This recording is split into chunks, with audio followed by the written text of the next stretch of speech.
Check 2, check.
Greetings!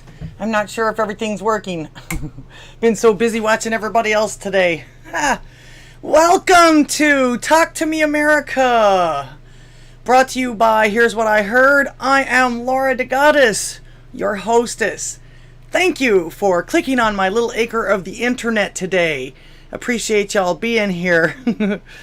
Wow, what another week has been gone by. All kinds of stuff going on.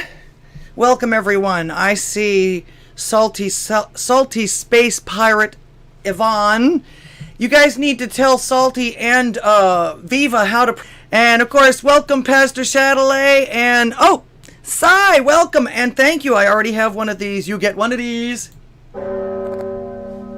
Thank you so much. Every little bit helps from what I've been told. Let's see. Nope.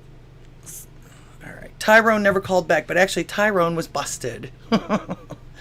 Welcome everyone. It is Thursday night at 7 p.m. Central Time, so I guess that means it's time for the show.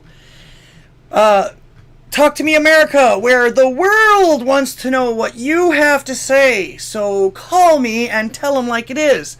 I'll get us started on some of the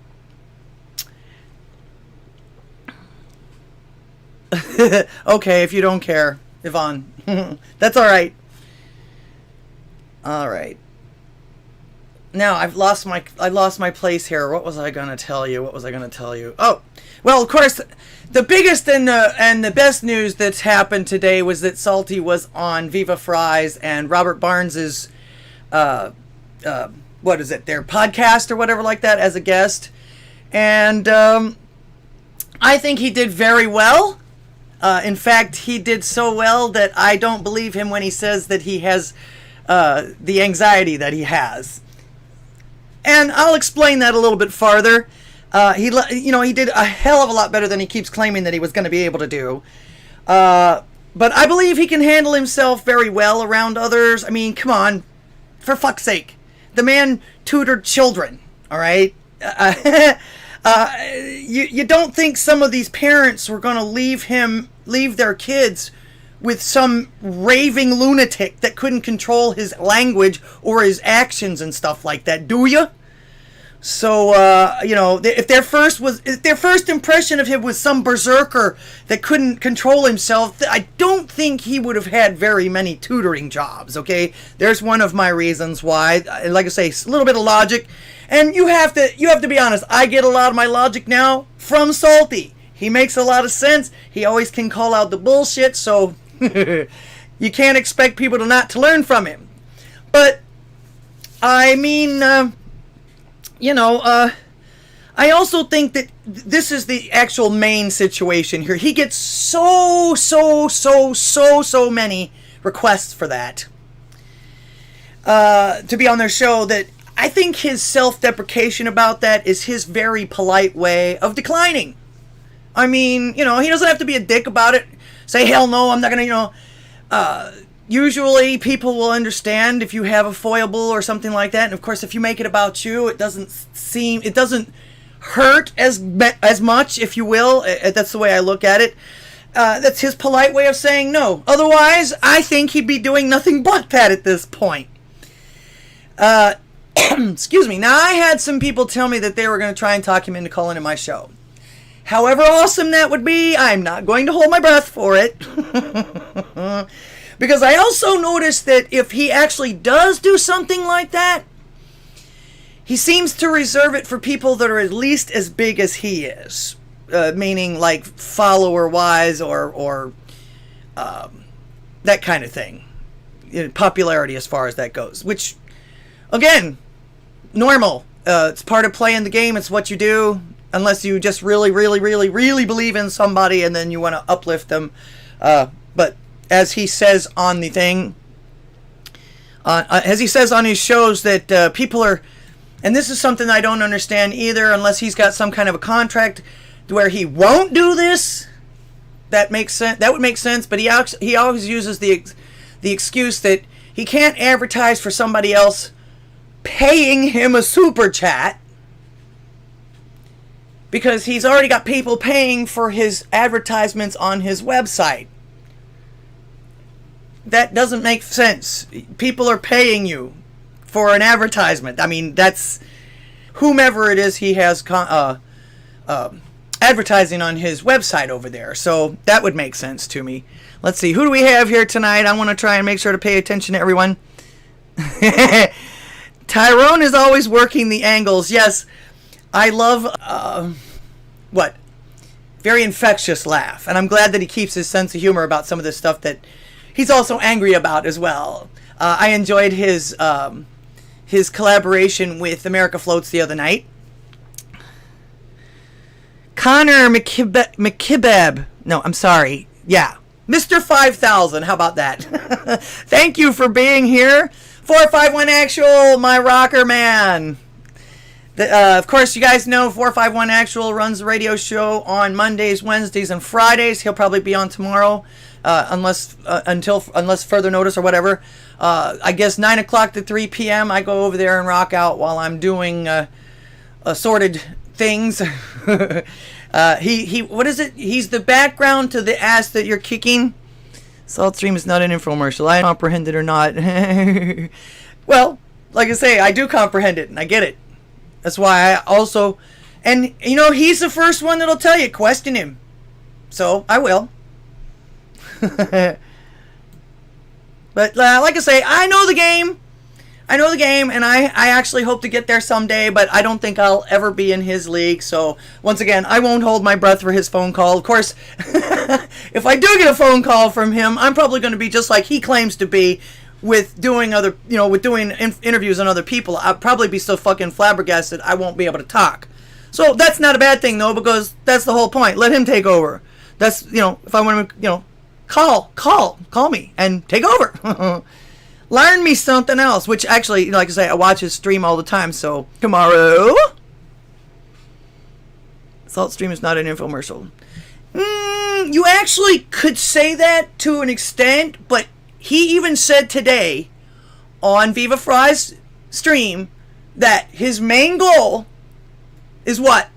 To get information out there. So, yeah. And I see how much people are paying him for it. So, yeah. Tell me another one. Wink, wink.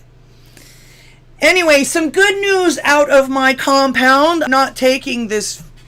What is it he wants me to... It was some kind of cholesterol pill, which... When the first couple of weeks I took it, it gave me such bad kidney stones, I quit taking it and said, fuck it, I'm changing my diet. And I did. So, and he hasn't taken a test since I was in the hospital 2 years ago either. So, yeah, you're in good health, but here, take some more pills. No. I know he's frustrated with me, but I refuse to take those pills. They screw with your liver, and in my case, they screwed with my kidneys. He's like, well, that's very rare. And it's like, well, welcome to very rare, all right? Most of you, if anybody's new here, Just a quick synopsis. 2 years ago, April Fool's Day, 2 weeks into the first part of the lockdowns for this coof business, I had 2 heart attacks and was in an almost. The nurses were very sparse unless I absolutely needed something. People, in fact, the nurses that and the staff that were there were complaining about cut hours and such and such, but I don't really want to talk about that. Anyway, he does want to give me a stress test, but I don't have any insurance, and it doesn't seem like, because I offered to do this, and I could probably get away with it if I wanted to. Just have to save up for a month or two, or maybe ask for help, which I hate doing, but we all got to do it sometime. Of course, we were out of work for the 2 years that all of this stuff was happening too. But it doesn't seem like he wants to either A, do it that badly because I don't have insurance that he can overcharge for this procedure, or he doesn't want me to pay cash for it, which actually what he told me the price was, I could, like I say, after a few months of saving up for it, I actually could do this test. These cholesterol pills, no, I'm not going to do it. I haven't had any problems. I have, I get tired quick and everything like that, but I'm also getting old too. And, shit happens. Anyways, on that note, I wanted to show you guys something that is one of the truest things I've ever seen on the internet. Let me find it here. There we go. One of the truest things. Here's an ode. My mouse doesn't want to work today. An ode to Gen Xers. Once again, Pastor Chatelet. The nurses were busy doing TikTok dances. There weren't any fucking nurses in my hospital at that point. And actually, this was before they started doing that shit, too. Where is the rest of it? My mouse is acting funky to me today. All right. Hopefully we can hear this. An ode to Gen X. Talk a little bit about Generation X. The generation so terrifying they couldn't even give it a fucking name. So Gen Xers were raised in a very interesting period of time. They were raised by baby boomers, so they knew a very older and maybe kind of feral way to exist and live their life. But then they were also old enough, so when the internet and a lot of new technology started coming out, they also knew a lot more. So they had this kind of ability to cherry pick the best traits of baby boomers and millennials, which makes them some of the most dangerous fucking people in the world. Most of the Gen Xers I knew either went to the military, went to rehab, or went to jail. That means the ones that are left are fucking survivors. So for as many changes in music and style and culture that you think you've been through, in the last 50 years, they've been through the most. Also, mental illness wasn't trendy back then, so any kind of mental illness that they had, they usually didn't get any treatment for it, so they had to learn how to cope with it themselves. Medications weren't as delicate or as effective back then, and that leaves you with some very fucking interesting people. You get yourself a Gen X friend, but they'll probably just tell you to fuck off. Yep. I know I have been for the last 10 years for some of this woke crapola that's been coming up. Nah, we still live in reality. I think that, alright. Bruin Backhand, nice to see you. Welcome. That's YouTube. I guess everybody can hear everything okay and see everything okay. I see that Odysee has finally cleaned up its act. Wow. Yvonne, did you oh no, this is TikTok. I'm thinking Twitter. Elon Musk's pet project for this week. Pastor doesn't own TikTok. He works for them, right? Don't you? He would have bought you out with all MBB's money. Yeah. Roo-garoo! Welcome. Aye! Alright, so that was for the millennials. Do you guys agree with that pretty much? I do. It sounds like us. We were the first latchkey kids, if you remember that. And we pretty much lived on macaroni and cheese, packaged bologna, Vienna sausages. And my mom... Alright, as y'all can see today, I'm dressed in black instead of my normal Famous Nobody t-shirt that I made myself and are not for sale at the moment. They could be. Let's see, where am I? I'm actually wearing black today to mourn the death, or should I say the stillborn, of the CNN Plus platform. They literally are dead before they even got started. That's a shame. They are, to me, that's what I call them, the stillborn of platforms. They're going to shut down at the end of this month. Boo-hoo, hoo. Well, I think about it, at least it lasted longer than some celebrities' marriages did. Who was it that got married and was like annulled after 72, not even 72 hours? Was that, probably just a publicity stunt. It did get her a lot of attention for like a minute. Yeah, they work for TikTok. Full moon? No, actually, it's not. The full moon was 3-4 days ago. It was beautiful, though. Let's see. Yeah, my take on that, and actually when they started to announce it and everything like that, I'm thinking to myself, who's watching this other than the pundits on the other side, pretty much, and maybe the people that are forced to watch it in the airports and some restaurants and stuff like that. But how in the hell did they expect folks to want to pay for what they weren't watching to begin with?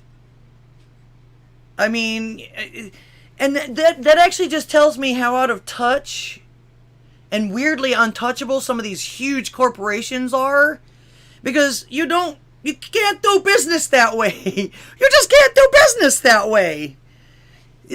How do you expect to keep any money flowing or anything like that when you literally chase everybody away? And then, of course, expect people to pay even more money if you go specialty. Which, did they not do? They'll take a survey. How would people respond to this? Would anybody, they'll study it before they spend $300 million on this platform that wasn't even open for a month? Terrible. Yes. Psyop says, Chris Wallace is a soulless lizard person. Shark-eyed, yeah. Emma yes. The air podcast set up for CNN Plus would not work. No. Viva put it perfectly. People are forced to watch CNN, airports, etc. Yeah, well, I heard also, too, that was one of the things that they actually lost that contract not too long ago, from what I remember. I'm not positive about that. Bruin Backhand says, CNN got aborted. How typical of the leftists. Yeah. Those that they don't want to kill in the womb, actually, they're giving up to a month now to change your mind after the birth. In California, that law just passed. I'm curious his state. Let's see. They're also. This is another thing that pisses me off about this situation with the CNN Plus failing miserably. They're now up there trying to get everybody to feel so sorry for all the people that work there and everything like that. And I'm thinking to myself, you get a job. It's nothing is guaranteed. What is it that makes these people think that everything is guaranteed? I only have one thing to say to them about that kind of thing. That's life. That's life. That's what all the people say. Happens. That's especially what happens when you tie your wagon to losers. All right. I also have another theory about why these mainstream and establishment media might possibly be failing. This could have a little something to do with it. The increase in the anticipated continued increase, which is, I think, what some of your colleagues were asking about, that is a direct result of the invasion of Ukraine, and also I'm going to let that play again. That's too cool. What some of your colleagues were asking about, that is a direct result of the invasion of Ukraine, and also there was an anticipation that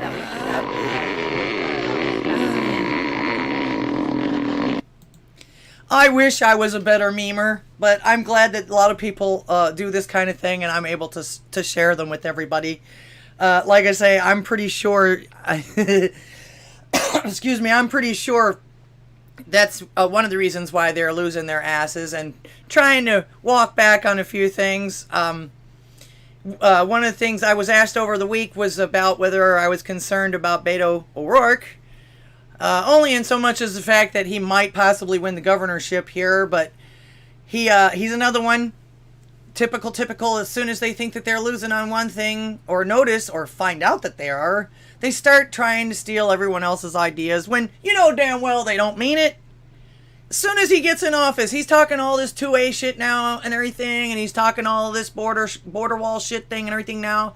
You know damn well he doesn't mean it. He's going to try and get on everybody's good side about that because he knows that's what's popular with everybody, and then as soon as he gets in office, he's going to do the same thing Biden did with the school loans, forgivenesses, and all, well, or else we're going to do it for you, because he has such faith in American citizens that they're going to give them up if it becomes a law. Yeah, so, yeah, if you can tell your friends, if you're from Texas, whatever it is, please do everything in your power to avoid Beto O'Rourke. Of course, you guys, if you want to call in, I want to hear what everybody else has to say, and so does the world. This is a call-in talk show. So, the phone number, 409-877-1243, or you can Skype me at ldghwih at gmail.com. I still have shitty bandwidth. I'm hoping everything's working okay. It looks like it's working okay. I've turned off every other piece of anything that could do anything on my internet off in the house. So everything is absolutely dedicated to Odysee and YouTube at the moment. I've got my DLive set up, but I don't think I have enough bandwidth to share with that soon, because I'm going to add DLive, and eventually, hopefully, I'll get to add Rumble. Right now, I just can't afford the monthly fee for it, so what can I tell you? Starting small, as usual, as everybody else does. I appreciate that. That stretching sound is the best. Yes. Yeah, I think that's actually what made it for me, too, and that's what actually made it for me that I could make it on the show. I look for this stuff all day and all night sometimes. In fact, I'm starting to have a little bit of Salty's problem. The only difference is that my husband doesn't help me with this stuff. This is all mine. And so I end up having to spend a lot of time without him as far as that goes. And yes, he fusses occasionally. Wouldn't we all? It's not that I'm ignoring him. It's just that, some people can't take doing this all the time. Sometimes it gets to me too. Every Thursday, right before I click that, to make these people that were working for CNN Plus the victims, as far as all of that goes. Where is it? I have no sympathy. I have none. Because this is something that's happening and starting to get more prevalent now, too. Now, this is Timcast. I know how you guys feel about Tim Pool, but I'm one of those type of people. I listen to everybody. And Tim actually was originally one of my inspirations for actually getting online and doing this kind of stuff, too. I'm never going to be able to probably have a television station or change any kind of culture like he wants to try to do, but I still can get words out there, pay him a fee. And even then, so many of his super chats go by so fast, he might get to 5 of them throughout the night. So, but this strange trend of food processing plants, fires, and things like that are happening across the United States. How about these people's jobs? I don't hear anybody fussing about these poor people losing their jobs over this stuff. Not to mention the fact these are the people that actually feed the United States, and probably the world, in some cases. All right, so a bunch of these food distribution plants and processing plants and everything like that have gone down. According to this, about 16 fires, but there's been more that have supposedly gone under, up to, I think the count is up to 28 now. Again, I don't hear anybody screaming and yelling about these poor folks losing their jobs. Not to mention what else is happening. So what is up with this? Okay, the administration claims all that these food shortages are going to be happening and everything like that, but they're doing everything in their power to make that happen? And on top of that, they're blaming it on something that's happening in Europe right now. Now, that might be the case in the future because some of them supposedly supply us with our fertilizers and corn seeds and everything like that. I'm not all up on that. It's like I say, all of this stuff happens all at once. It's really hard to keep up with all of it. It does get grinding. So yes, shout out to Salty for doing it way more than I have and can. But yeah, they're claiming I'm actually confusion here. I want to know, everything else that these people put their hands on is always so fucking inefficient. The VA, the driver's license, anything having to do with Medicare, Medicaid, whatever, anything the government or the bureaucrats have touched is extremely inefficient. So why all of a sudden so efficient at doing this kind of thing? Actually from this article that I'm watching here, that I'm looking at here from Timcast, let's see. The fires began showing up regularly in the news after a fire closed the Tyson's Food meat processing plant in Kansas. After the fire, the analysts began speculating that the impact could drive up market prices. Duh, supply and demand. That's what they're creating, a supply and demand vacuum, if you will. Let's see. Dan Norchie, part of the beef and poultry trading market, said the cattle market would likely respond negatively to news of the fire. Well, of course. Just days later, on August of 2021, Paytack meat processing facility burned in Atlanta. The media took notice because the family-owned business is beloved in its community locally, and products are purchased nationwide. The fire in Georgia barely had a minor impact on the food supply chain, but in September, a fire at JBS USA, another meat processing plant in Nebraska.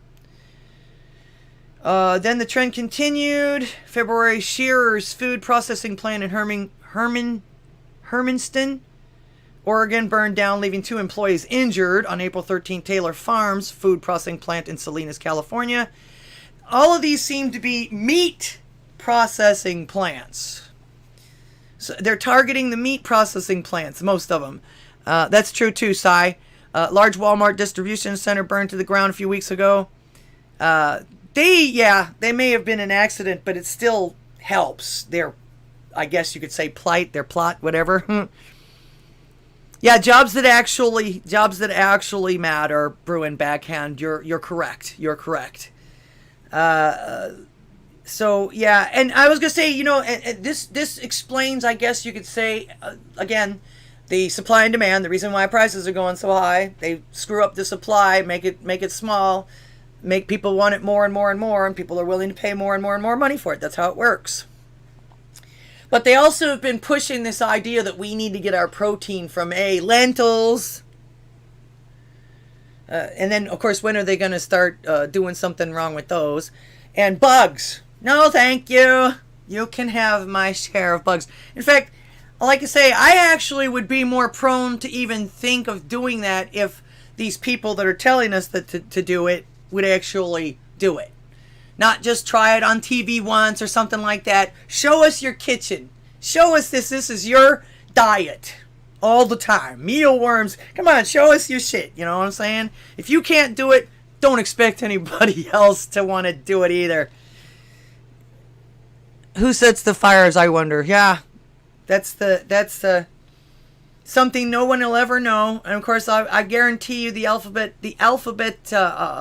establishments probably have a whole lot to do with it, just like they were the ones trying to egg on those poor guys, those poor drinking buddies, to go and capture an elected official in Michigan. Was it Michigan? Yeah. Pass, hard pass. Yes, I agree. No bugs for me, thank you very much. Put it this way, I had my fill of bugs during my motorcycle years, okay? And that wasn't by choice either. And of course, on top of that, I've also been reading and hearing about the bird flu epidemic. I think 451 Actual mentioned it not too long ago, where they're literally going to farms and testing birds positive for bird flu so that they can eliminate them, causing even more shortages of food birds and egg layers. As I say, this is my question, why are they so efficient on shit like this, but nothing else? when it's seemingly, and it doesn't actually even seem like it's to their benefit, other than the control that they can get over it if they take away the food supply and then turn around and say, oh, well, we'll take care of you. And that's exactly what they're going to do. Although they'll say it, but it won't happen. So like everyone else, I'm going to advise you to make sure that you do your best to take care of your family. Going to be hit the hardest with a lot of this raising prices and everything like that. And hold on tight. Maybe even be ready to lose a little bit of weight because this is what they're doing. It's going to be, it's going to be hard to feed your kids here soon if this kind of thing keeps up. They don't say anything about how any of these places are recuperating or recovering, because usually in a situation like this, especially in a business, the insurance company jumps right in, because the insurance policies that a lot of these places have not only cover the buildings and the liability and the stuff like that, but it also covers lost income. And the insurance companies don't want to have to pay for that for very long, because it's these big distribution places and everything like that that gets expensive. And the insurance companies, believe me, I used to work for insurance. The insurance companies will do everything in their power, even though you're paying your premiums and everything like that, to either reduce the amount that they have to pay you, or excuse me, or try to avoid it altogether. So now I could use the weight loss myself, I'm not gonna lie, but I've also got that middle age. Actually, I'm not even middle aged anymore. I've got that old age spread. But I would rather that be by my own choice than the manipulation of the supply and demand scenario that's being pushed by our leaders and our media experts.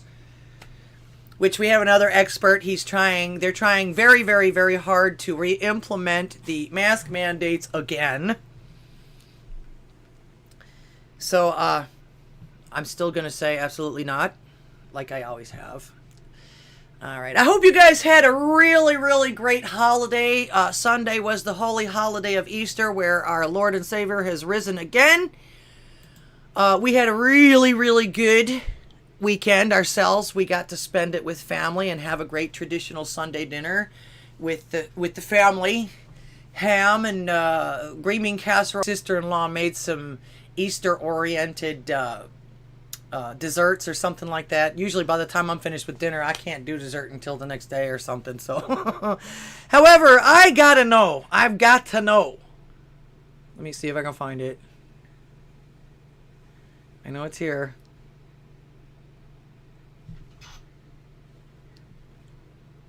I think this is it here. Okay, I got to know. What the hell is this about?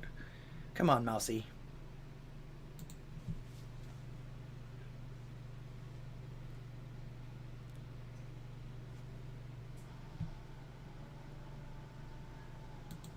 And the look on his face, he's terrified. I mean, come on. And what is it? We now have costumed cartoon characters handling our commander-in-chief. Please, somebody tell me that this isn't we've stepped into some alternative universe here or something.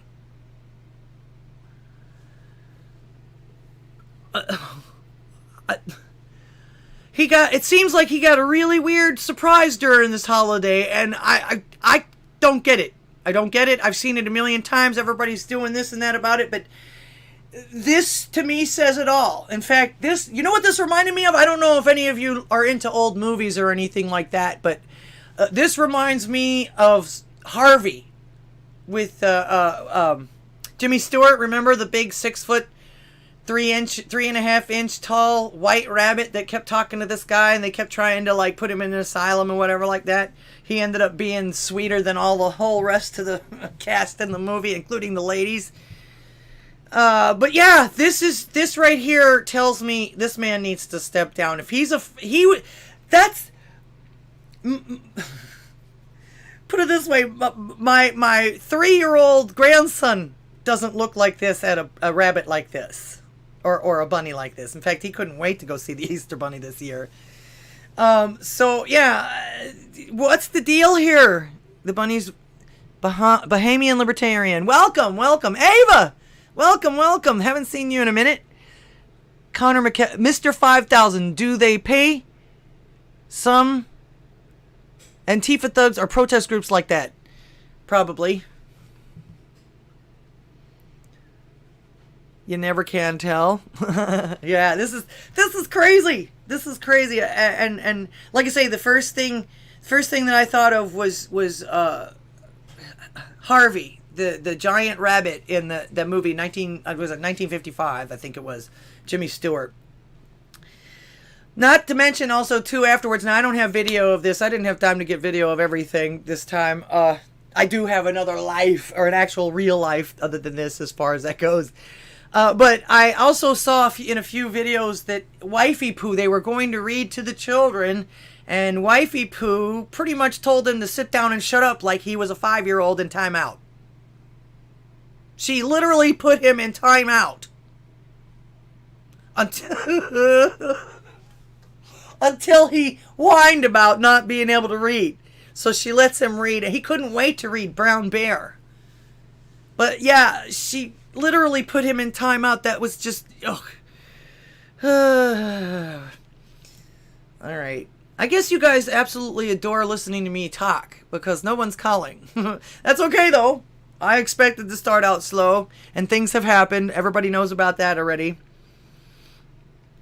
But yeah, he wanted to read Brown Bear so much. Just ew. Just ew.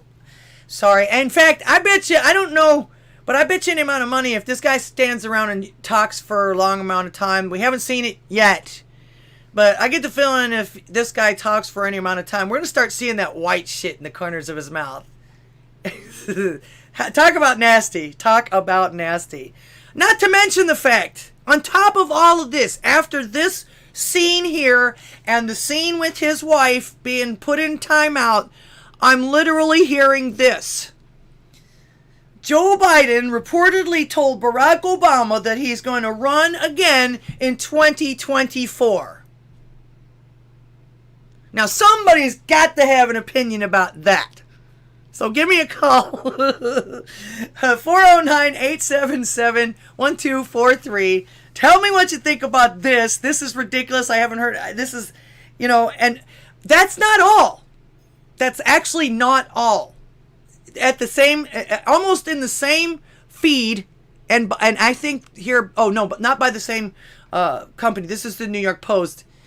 Not 5 minutes after this came across my feed that Bernie Sanders' team is now saying that he has not ruled out another presidential campaign for 2024 if, and I don't know only if, but if Joe Biden doesn't run. What is it with these old men?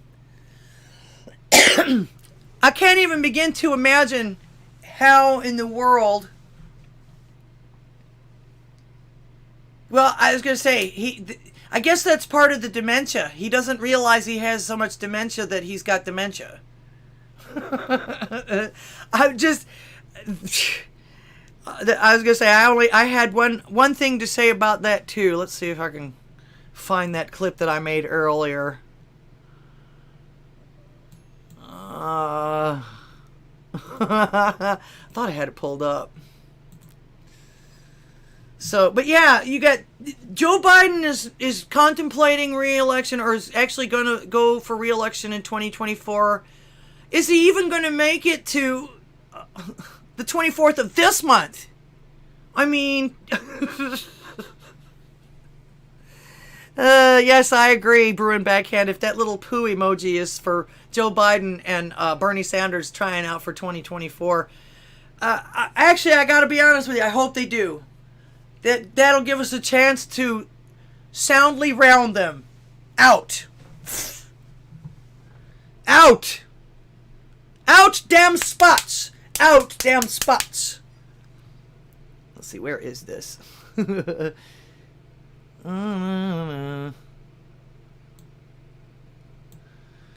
My video this week is going to be on Tim Pool too. He actually did something that caught my attention that made me kind of giggle, so I figured I'd cover it. It was kind of cute, but it was also kind of weird at the same time. So today, so I said this is the only thing I could do. Let's see, do I have it? Yeah, this was the only thing I could actually do when I read these two articles.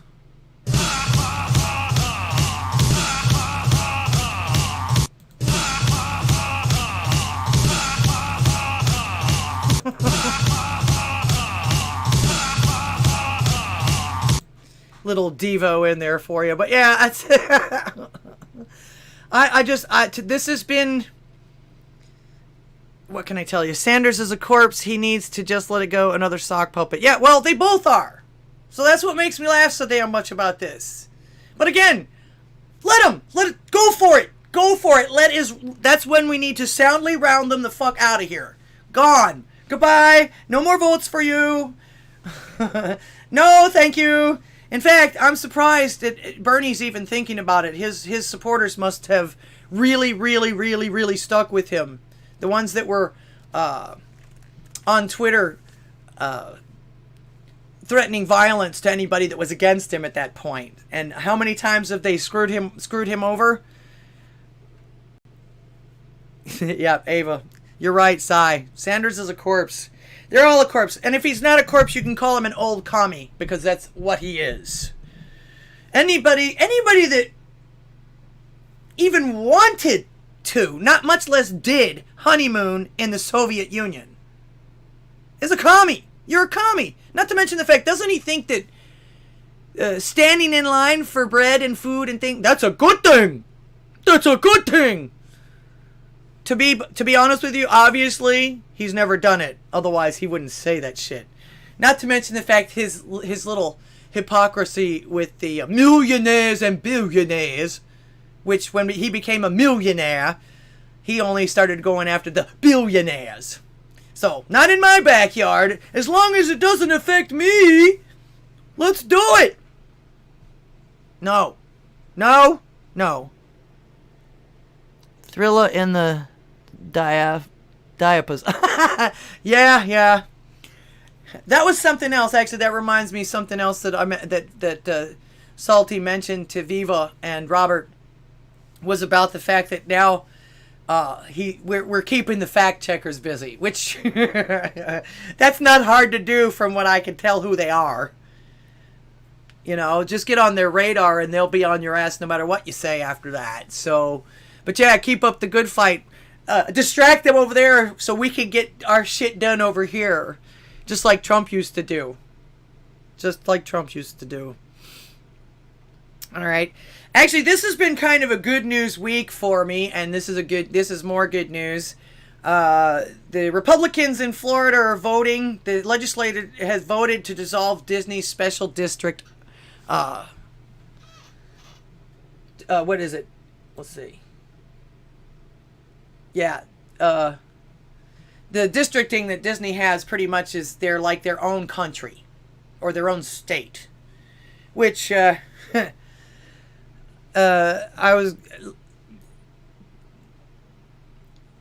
my opinion, I think that's led to the problems that we're seeing with them right now, as far as the arrests that are being made due to the closeness of children, to put it politely.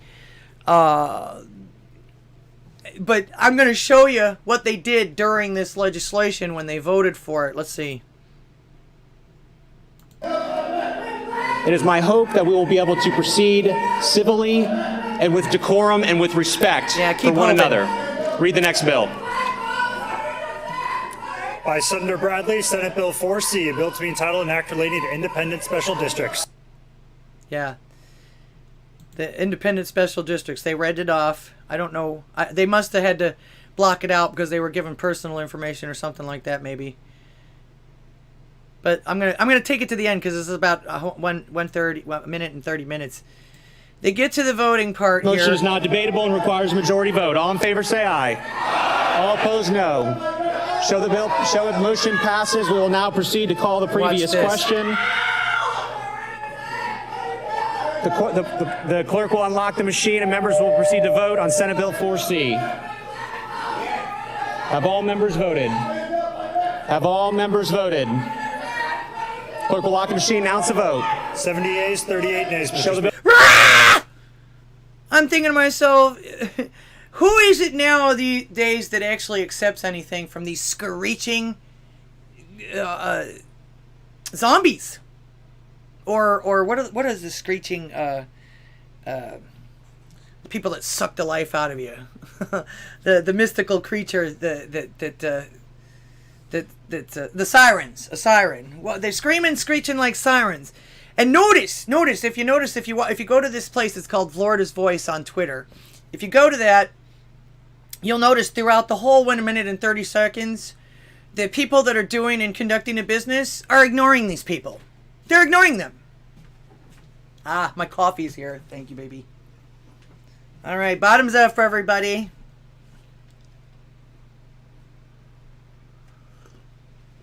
I have the bestest old man in the whole world. Anyway, like I say, they're literally, these people are literally ignoring these creatures. If you notice throughout the whole thing, they're ignoring them. And it's like, good deal. Let them get as mad as they want. Screeching like that never ever got anybody anywhere. Anyway, especially, and it's an adult. Now that shit might work when you're 3 years old and you get on the floor. Of course, I've seen some spanked butts in my time for that kind of behavior because it's inappropriate. It's really inappropriate no matter who you are. But yeah, screeching never got anywhere. Temper tantrums just make folks look at you like you're a weirdo, like you're crazy, like you are some kind of freak that can't control themselves.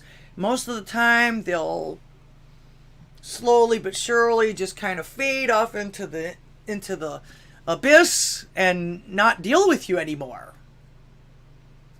Because when you get like that, it's impossible to have any kind of conversation with you. It's impossible to reason with you. It's impossible to do anything with you.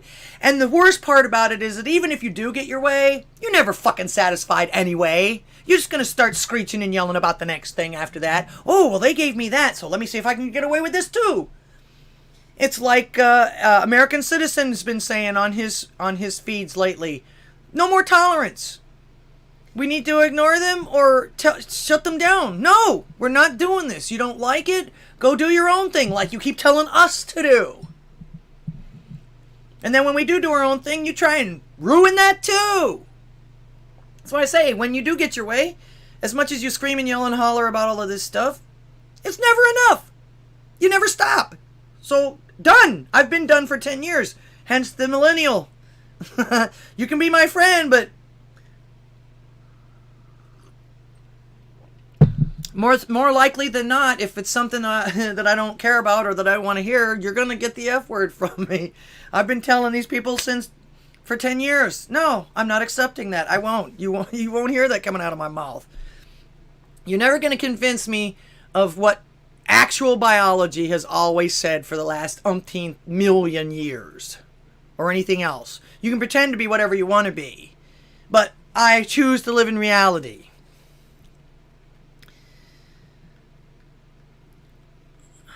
Here's another thing also, too. You know what? No one is stopping any of these screechers from having whomever they want talk to their children about whatever they want. Okay? No one's stopping you people from doing this. Your kids, it's up to you. Make your own ways. Don't make everybody else pay for it. And from what I can tell, I'm not speaking for everybody, which I claim that many people try to do, and I'll get into that sometime in the future, too.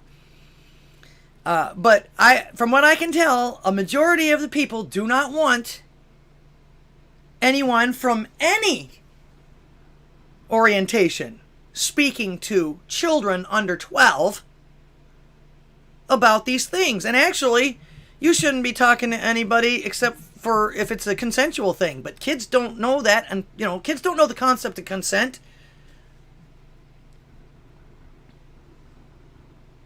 Got people shooting out here. I live in the boondocks, don't forget. It's one of the reasons why. Got a lot of target practice out here. Anyway, like I say, You don't like the fact that nobody wants what you want? Go do it yourself. Nobody's stopping you. No one is stopping you. But you are going to be stopped from doing it to the majority of people. The people that actually pay the bills, the people that actually pay the taxes, the people that actually have the jobs, the blue-collar workers, any of these people. You've demonized all of us for long enough. Our children are innocent. We want to keep them that way. Life is too short. Children do not stay children for long enough as it is. Please stop trying to take that away from them. Because fucked up children create fucked up adults. All right? We all know that to be true. And not to mention the fact also, too, you're still welcome to support this huge corporation that bows down to other countries when they want censorship and ignore human atrocities happening in said countries. But they also need to follow our own rules here, too. If they're going to do business here, they need to follow our rules here as well. No more special treatment for these assholes, okay? In fact, these people, all they want is to make money and control others while abusing others to make more money. All right? I say good on Florida. To be honest with you, there's no telling just how much, taxes Florida has missed out on because of this state within a state, if you will. And it's not, and it's actually only the size of a large city. It's not really a state even. But I also think that because of the fact that they had this autonomy, I guess, if you will, is what caused them to be able to get away with the things that they're being some of the people are being arrested for now, for so long, and God only knows how long that's been going on too. You know, some people may or may not have had any indications when they started showing people the underground tunnels for the staff and the, repairing the animatronics and all that other and everything like that. But tunnels where it's restricted access, anything could be happening down there with the people that have the restricted access. All right, talk to me. Nobody's talking to me in Odysee anymore. What happened, y'all? Once again, I want to thank everybody for being here again tonight. If you want to give us a call, this is a call-in talk show. We were doing pretty good there for a while. Now nobody wants to call me. That's all right. I'll try to talk for another hour. This whole point is actually to get your voices out there. We need to continue, because I see a lot of this stuff that we're seeing today, especially the Disney thing, and the fact that CNN has flopped, and the fact that this was something else that got my goat a little bit.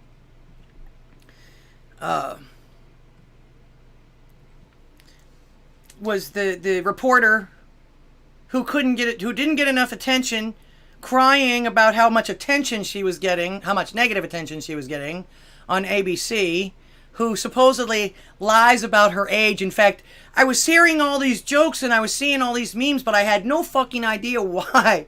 So I looked it up, and it seems like she, this reporter, Taylor Lorenz, I think it is, was doxing people. She made a career, literally a journalistic career, of doxing folks that supposedly they didn't agree with. She's evidently a leftist. I don't even call them journalists. They're activists, in my opinion. American Ink Music, welcome, welcome. We were intrigued by the talk. I might not be able to call later. I might be able to call later, but I won't unless I have something to talk about or have too much fun or have too much rum. Okay. That's okay. Like I say, if you want to listen to me talk, I'll, and the phone lines are open, though. If you want to call in, that's fine. I actually like to hear your opinion on these things, too. It almost sounds like as if everybody's kind of sort of agreeing with me in a way. With this Disney thing, though, I bet there's a whole lot more controversy on the way now that they're getting their special privileges taken away from them. Because, they're screaming and yelling that DeSantis is doing this on his own. A governor like that, unless they do it by executive order, which the only people I ever see really doing a lot of executive orders are the presidents. But these bills wouldn't be coming to the governor's desks or anything like that if the legislature, granted, he actually called for the special session on this, but once again, it was up to the legislature, it was up to them to actually bring this bill together and build it and everything and then bring it back to him. So, a lot of this stuff wouldn't happen if it wasn't for the other people that are representing, supposedly, the people of Florida, their legislators. Their Congress people, their state Congress people, and people like that. So yeah, everybody's screaming and yelling about DeSantis being a dictator. No, it's not working that way. It hasn't worked that way. And even when he does seem to take some kind of official executive action or something like that, I haven't seen it to the detriment of anybody except for these folks that want to groom your children, or think it's okay for just anybody and everybody to be talking to children sexually. You actually shouldn't be talking to anyone else's children, period, unless you're either their teacher, helping them out, like if you're a cop or something like that. In fact, when I was growing up, we were always told that if you get lost, go see Mr. Policeman. But I was also told to have respect. Call him Mr. Policeman. Don't go up to him, hey you! So, like I said, I bet a whole lot more controversy is on its way about this Disney. A lot more stuff is probably going to be unearthed since this is going to pass, and if this passes, because you know Governor D is going to sign that bill. You know he's going to. All right, he's the one that called for the session in the first place. All right, so look out, Gruben snitchers. We're coming for you. Just like Salty says, we're coming for you. And by all means, by all rights, keep your hands and your voices away from our small children. They're none of your business. In fact, I read somewhere that there's even a new law I read all of this stuff, it goes in and out. Sometimes I pick it up, sometimes I don't. Sometimes it just reminds me, I'll remember it while I'm thinking of something else or while I'm talking about something else. But there's a law in Botswana now that's out there. I think you can look it up. I saw it on patriots.win or something like that. That in Africa, that sexual offenders now will be castrated, and child sexual offenders will be put to death.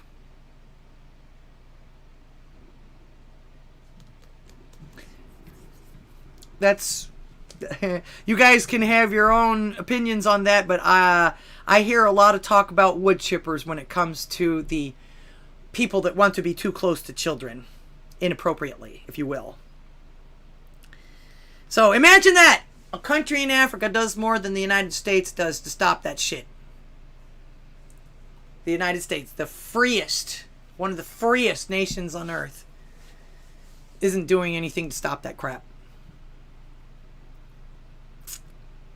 Okay.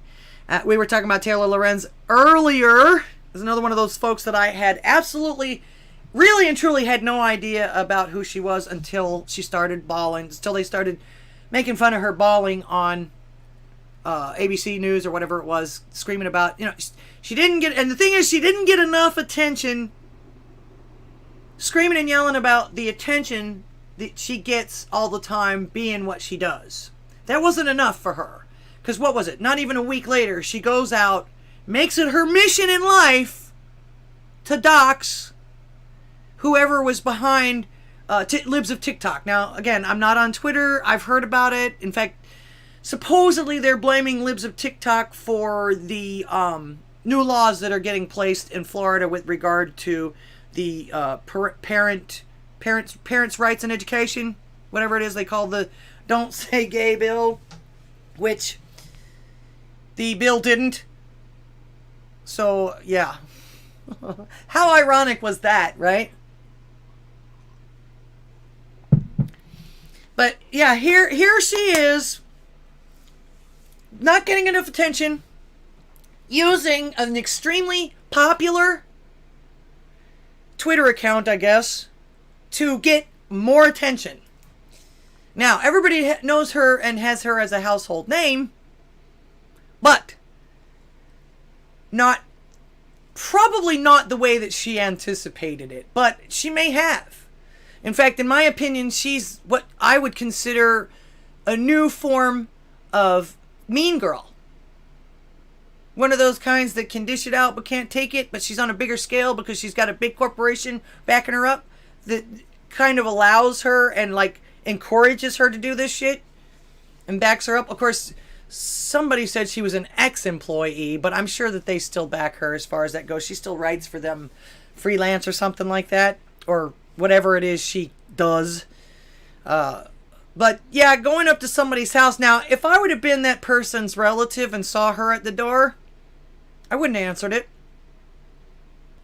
I wouldn't have answered the door. These people, you owe these motherfuckers nothing. Absolutely nothing. You owe them nothing. I don't care how they beg. I don't care how much they plead. I don't care how much they cry. I don't know why it is. They think, they always tell everybody how unfeeling and unsympathetic and everything else that our side is, but yet they're constantly bawling at us.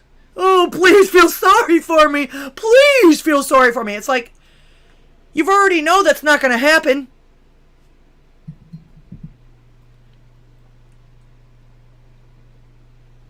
You already know that that's not going to happen. Let me make sure everything's working here. It gets real quiet when I talk. Even Salty's customers talk a lot on their chat. You guys don't have any opinion about Miss Crocodile Tears? That's what I call her. In fact, I got a new name for Jen Psaki too. I call her Jen Sack of Shit. Everybody always calls her Nutsacky. Nah, she's a sack of shit, in my opinion. In fact, I want to play that again. Let me play that again. Let me play that again. The increase in the anticipated continued increase, which is, I think, what some of your colleagues were asking about, that is a direct result of the invasion of Ukraine, and also there was an anticipation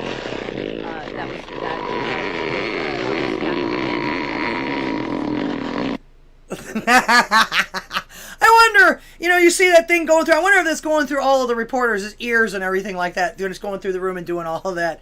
Let's see. Bruin Backhand says, I would say irony, but it was more so a tactic to mislead ignorant and low info people. Yeah. True. And again, she's a liar about her age and everything. Actually, that's something I distract myself sometimes, but I had to find out because, the quartering kept increasing her age as he talked about her in one of these segments. And I thought, okay, first he said she was 42, then he said she was 47, then he said she got all the way up to 102, and I thought, well, this has got to be a joke. And I didn't know what the hell everybody was talking about. I saw the memes and everything, so I went and looked it up. And it turns out one of the things they found out about her is that she supposedly won some kind of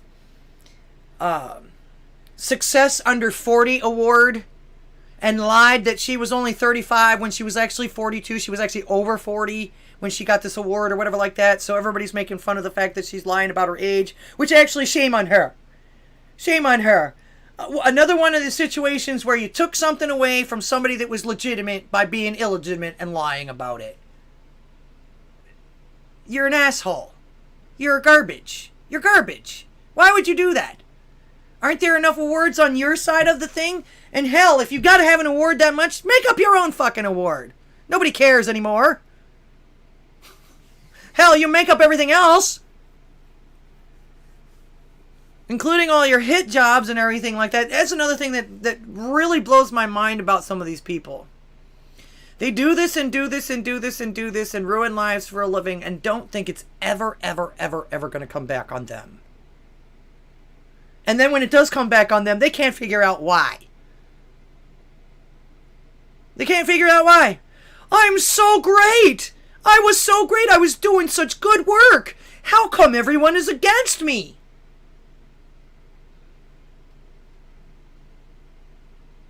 Yeah, I still, especially, and the thing about it is her hit pieces weren't going against people that were actually committing any kind of atrocities or treasons or crimes against humanity or anything like that. She was literally going after political enemies of their side or whatever. In fact, one of the things that really tore me up about that was the fact that she contacted these folks that she was getting ready to dox.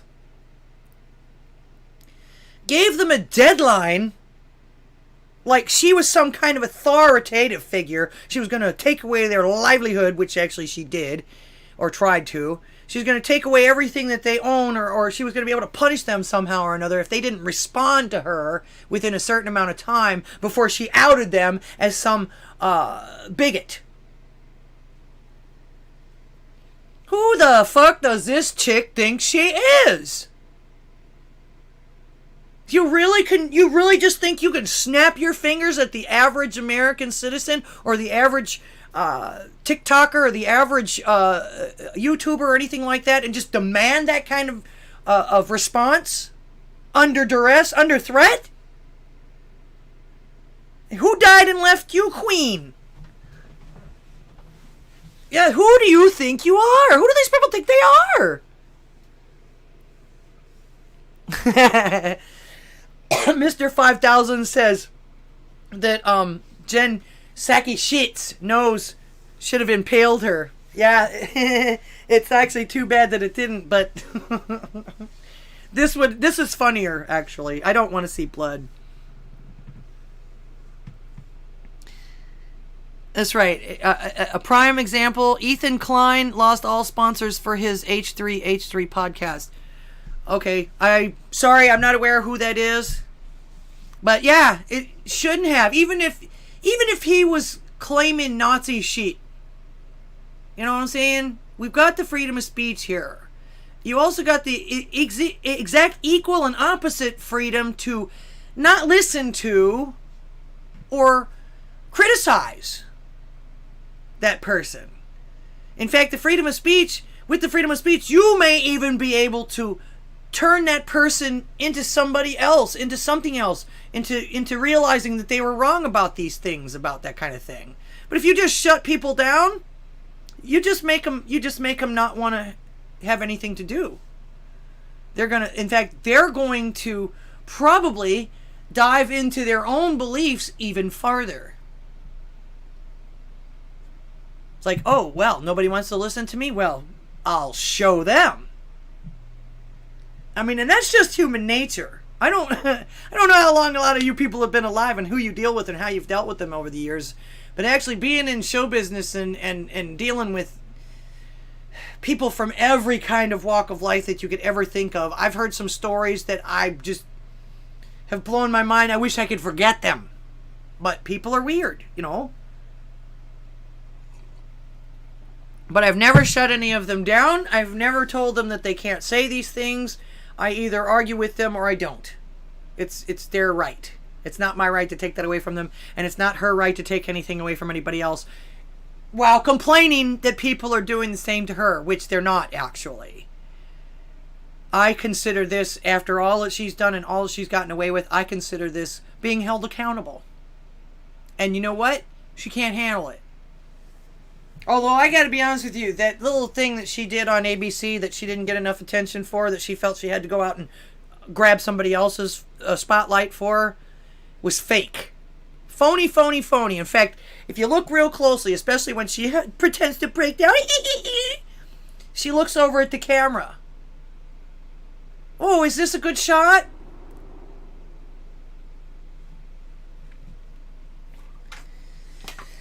I don't know if you can hear that. Somebody has target practice. They sound like they're about a mile away or so, though. So, yeah, like I said, I live out in the boondocks. Everything goes out here. Anything goes out here a lot of times.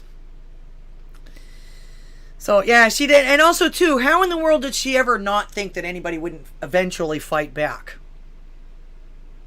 You know? It's almost like as if the little brother, big brother thing, or the sibling type of thing, you know, for years and years and years, the big brother tortures the little brother, and always hurting him, and always hurting his feelings, and always punching him, and always bloodying his nose and everything like that. And then the little brother grows up. And after that, he's had way more than he's ever been able to take. This is what that reminds me of. It really does. It happens. It happens. Karma is a bitch. And actually, I don't even consider it karma. Karma is actually used incorrectly, in my opinion. Karma is actually something that you pay for in your next life if you've done something bad in this life. I look at it as what was I going to say? I look at it as, like to say, holding people responsible. What comes around goes around. That's just the way it is. And people aren't going to tolerate being pushed around forever. Hell, look at, what was it? Back to the Future. George. Picked on and picked on and picked on and picked on and picked on and picked on for his entire high school career. All it took was one good punch and it changed his life. Stood up to his bully. Changed his life. Changed the bully's life too. This is that. This is what's happening. And it couldn't have happened to a nicer mean girl. Actually, you get this. She gets this again. You get this again. Where is it? Oh, did I click it off already? Yeah, she gets one of these.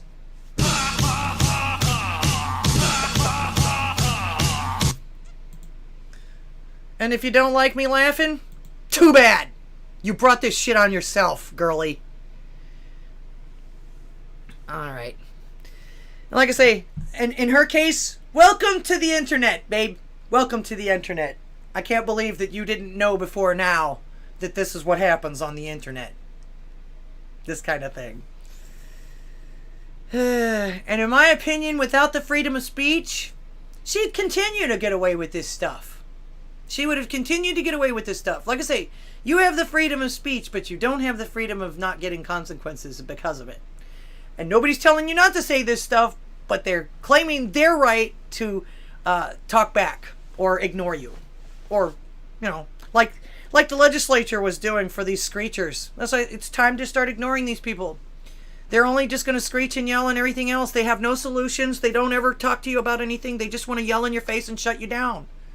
It's not viable. It's not a viable solution for anything. Nothing gets done that way, and people still suffer greatly. Especially our children, which is unacceptable. Unacceptable. Absolutely unacceptable. All right. What do you guys think about all of this stuff? Give me a call. This is a call-in talk show. 409-877-1243 or Skype in ldghwih at gmail.com. The phone lines are open. Let's see if I got anything else for you here.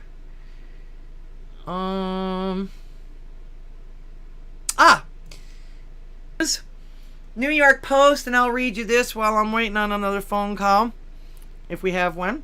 The verdict is in. The Trump slandering is a pack of lies. This is from the New York Post. And I always get these confused sometimes. I have to really remember that they call the Washington Post the Washington Compost because it's more like the Inquirer used to be, if you will. And the New York Post is the semi-legit paper, right? Correct me if I'm wrong, I'm not sure. In case you need more proof that the conspiracy theory about Donald Trump that obsessed the press and congressional Democrats for 4 years was made up by Hillary Clinton and her campaign, here comes another piece of evidence. John Durham reveals that a secret Trump server is communicating with Russian bank. That claim is bunk. In fact, I think that Trump lets his people handle the computer. In a new filing, Durham reveals that the CIA concluded that cell phone data and internet traffic provided by Clinton attorney Michael Sussman, who I think has been actually indicted now. Isn't he in jail now for something? For lying to Congress or whatever? Or they found out he was the one behind the dossier or lying or whatever? It's hard to keep up with all of them. It really is. Was not technically plausible and user created, just like the Christopher Steele dossier they made it all up. Wish the CIA could have told us that. Robert Mueller said as much, yet many of the left continue to ignore his absolution, just as they will likely ignore or paper over the special counsel's conclusions. Of course they will. It's been debunked. And of course, these people, we actually go through all of the motions and rigmarole. This is taking over 2.5 years now or more, or actually almost 6 years now with all of this stuff and everything like that. But somebody says something and they come out right away. Oh, that's been debunked already. That's a lie. It's always been a lie. So we're actually debunking this after 6 years of investigation now, or 3. Robert Mueller said as much. Okay. Clinton's team invented a story, forged evidence, and then presented it to the FBI and CIA as if it was something worth pursuing, derailing a presidency for years. Allegation. They make a list of it here. Allegation. Trump had a secret computer server in communication with a Russian bank, and a Russian-made phone followed him wherever he went. The Russians make phones now. Okay. Verdict. False. The CIA concluded the data presented by Clinton lawyer Sussman, who led to agents that he was working independently, lied to agents, that he was working independently wasn't plausible. Many computer experts have since dismissed it as baloney. Good, get the TIs in there. If anybody knows, they can, because everything that happens on computers is recorded, time-stamped, everything. Next allegation. Trump used moles in the DNC to hack Hillary Clinton's emails. Come on. Are you kidding me? Who could have gotten near her for that? Verdict. False. Mueller found no evidence of this, nor did anyone else. The emails were hacked, but likely by a Russian group, which she probably let in there with her reset button. And the Trump campaign had no knowledge it was going to happen. Reporting has found. They didn't know it was going to happen. They didn't know it did happen until afterwards, and they blamed it on him. Next allegation. The Russians had compromat on Trump, including videos of him with prostitutes. Yeah, I knew this was bullshit from the day one. I've always known Trump to be a germaphobe. In fact, up until the time he started running for office, he didn't shake people's hands as far as I knew. False. Agents and reporters found no evidence. Nothing was ever released. Trump denied it, and there was no support, likely made up by people in Clinton's orbit. Yeah, I'm sorry. People peeing on him? Come on. Come on! You gotta be kidding me. I mean, I don't even know him that well, but I do know he's a fucking germaphobe. And people peeing on him would not have been an option unless they tied his ass down and drugged him. Okay? So, oh, shit. Let's see. Next allegation. Trump will help lift sanctions and boost Russia because he is compromised. False. Very false. Trump increased sanctions as president, and though he wanted to forge a new relationship with Russia, gave Vladimir Putin nothing that he wanted. Yeah, hence the fact that he decided to do all of this shit with Biden in office. He wouldn't have dared with Trump in office. He didn't need to. Allegation. Next allegation. Trump officials regularly met with Russian officials secretly. Verdict. False. The dossier says that Trump lawyer Michael Cohen met with Russian agents in Prague. That was denied repeatedly by Cohen and others and debunked by the Mueller report after the election. Russian officials tried to contact Trump and inquire about top aide positions, information they should know about if Trump was really compromised. Yeah, if he was really compromised, they wouldn't have had to ask him that.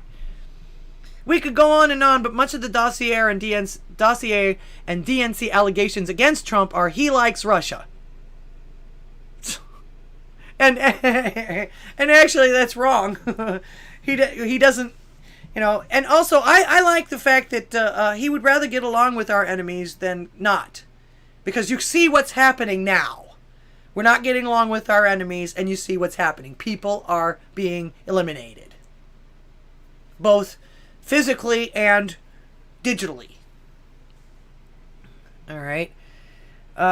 Yet not technically plausible, and user-created became bywords of the day. Durham is chipping away at the conspiracy, and it is a conspiracy. The evidence is obvious. Yes, they need to let this die. How many times do they have to prove that it was bullshit? How many times? And again, we're wasting taxpayer dollars on this. It didn't happen. It didn't happen already. They can't find anything. Why do they keep looking? There's nothing to find. Although, you know, it's really hard to prove that something didn't happen. So, this is their, I guess you could say, excuse for them to continue these witch hunts and these lawsuits and all this other stuff. And it's so, of course, it's the same thing that they're doing to Alex Jones. They want him off of the air so damn badly that the only thing they can do is sue him out of existence. They can't arrest him. He hasn't done anything wrong. He's got too many supporters, you know, and I don't believe everything he says. He's bombastic, but he's also an entertainer. And also, too, would some people even listen if he didn't go a little bit crazy? I mean, it's almost like same thing with Salty Cracker. If he didn't go a little bit crazy about some of this stuff and he didn't have any kind of passion about it, would you listen to him? You know, I have a little bit of passion about this stuff. Of course, I'm not totally immersed in all of it. I'm only a 2-year veteran of even doing anything or even paying attention to a lot of this stuff. But I do have passion for the freedom of speech. That's my main goal on most of this stuff. To try and get these people, to try and get you out there saying your piece. It's one thing to listen to people like me and to people like Salty and to people like Mark Dice and agree and nod your head. But if you don't do anything about it, you're still going to lose your rights. You're still going to lose your freedom of speech if you don't practice it, if you don't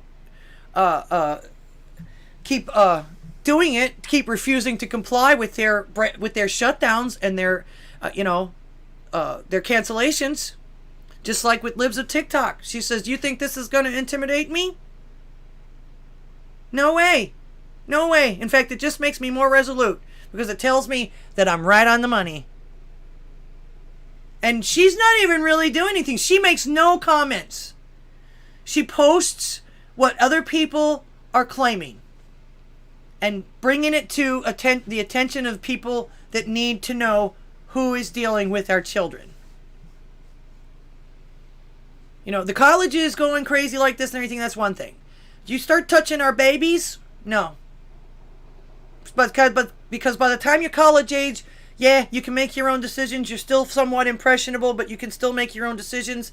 You can still be consenting. You know what that is. You know how to deal with it. And you've pretty much already decided or still trying to find out what you want to be in life as far as that goes.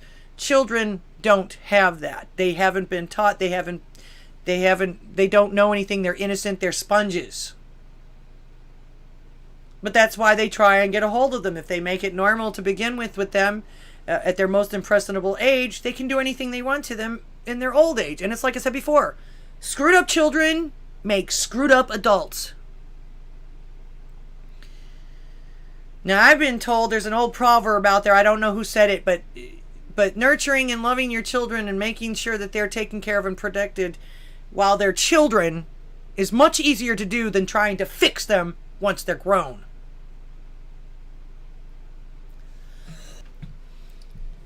So yeah, like I say, I'm very adamant about that. Have a little bit of experience with it, and I also know that, like I say, this is one of the reasons why I'm against it is because, again, I've had experience with it, and it doesn't stop with conversation. When it comes to children, it doesn't stop. It starts there. The conversation, then a little test here, then a little experiment there, then a little try here, then this and that, and it gets to the point of where it goes beyond the point of no return.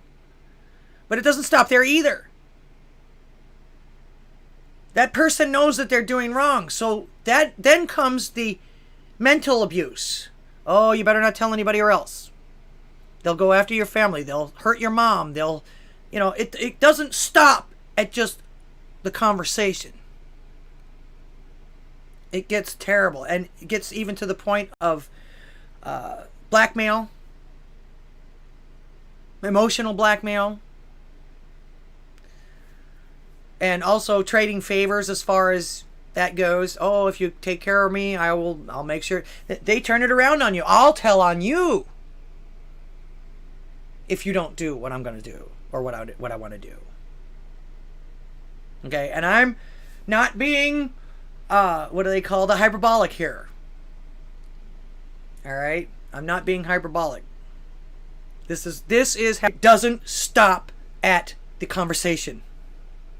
Even as minuscule as the conversation starts out at, it never stops there. Never. So, If you guys, if that right there doesn't make you more resolute to fight against these people, I don't know what will. Okay, and of course, by exercising our freedom of speech, that's the first step in making sure that people are aware of this stuff so that they can do things about it. And that's what I'm trying to do here with my call-in talk show, getting everybody to try and call in and get your voices out there, because that's what's going to save us. Us speaking out, us using and utilizing our rights, especially 1 and 2A. Because everybody says, oh, I don't want it to get to 2A. I don't want it to get to 2A. Well, start exercising your 1A, no matter what anybody tells you. And it's like, just like that committee. You heard the screamers in the background while they were passing that law to make Disney not its own entity anymore. All they did was screech. So what? Let them screech. They're not getting anything accomplished, and we don't owe them anything at this point.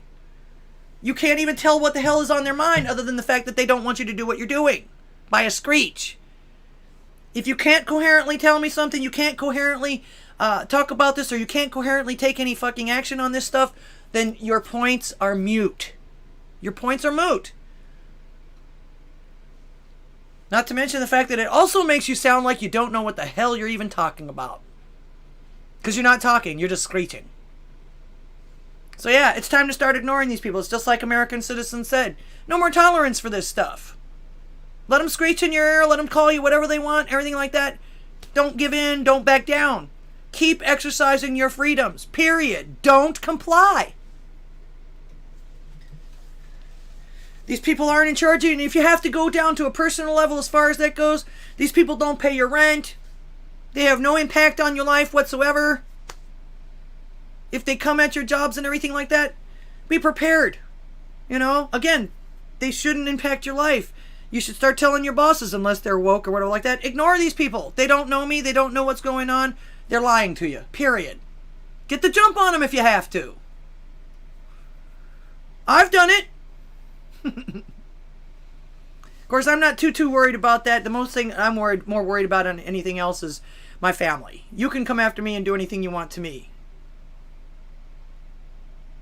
But my family could be vulnerable. And that's just it. They don't just come after you. Like I say, it never stops with them. Never. And like I say, even if you do comply with their screeching and yelling and everything, it's never enough. It's never enough. You give them an inch, and they want to take 10 miles from you. And they'll screech and scratch and claw and scream their way to it. And they'll still never be happy.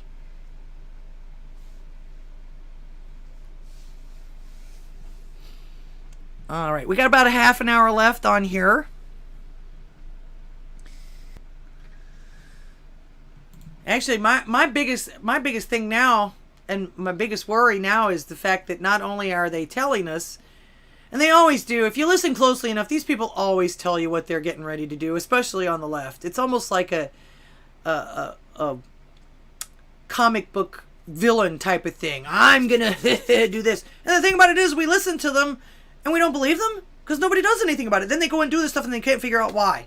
Can't figure out why we're in the trouble that we're in.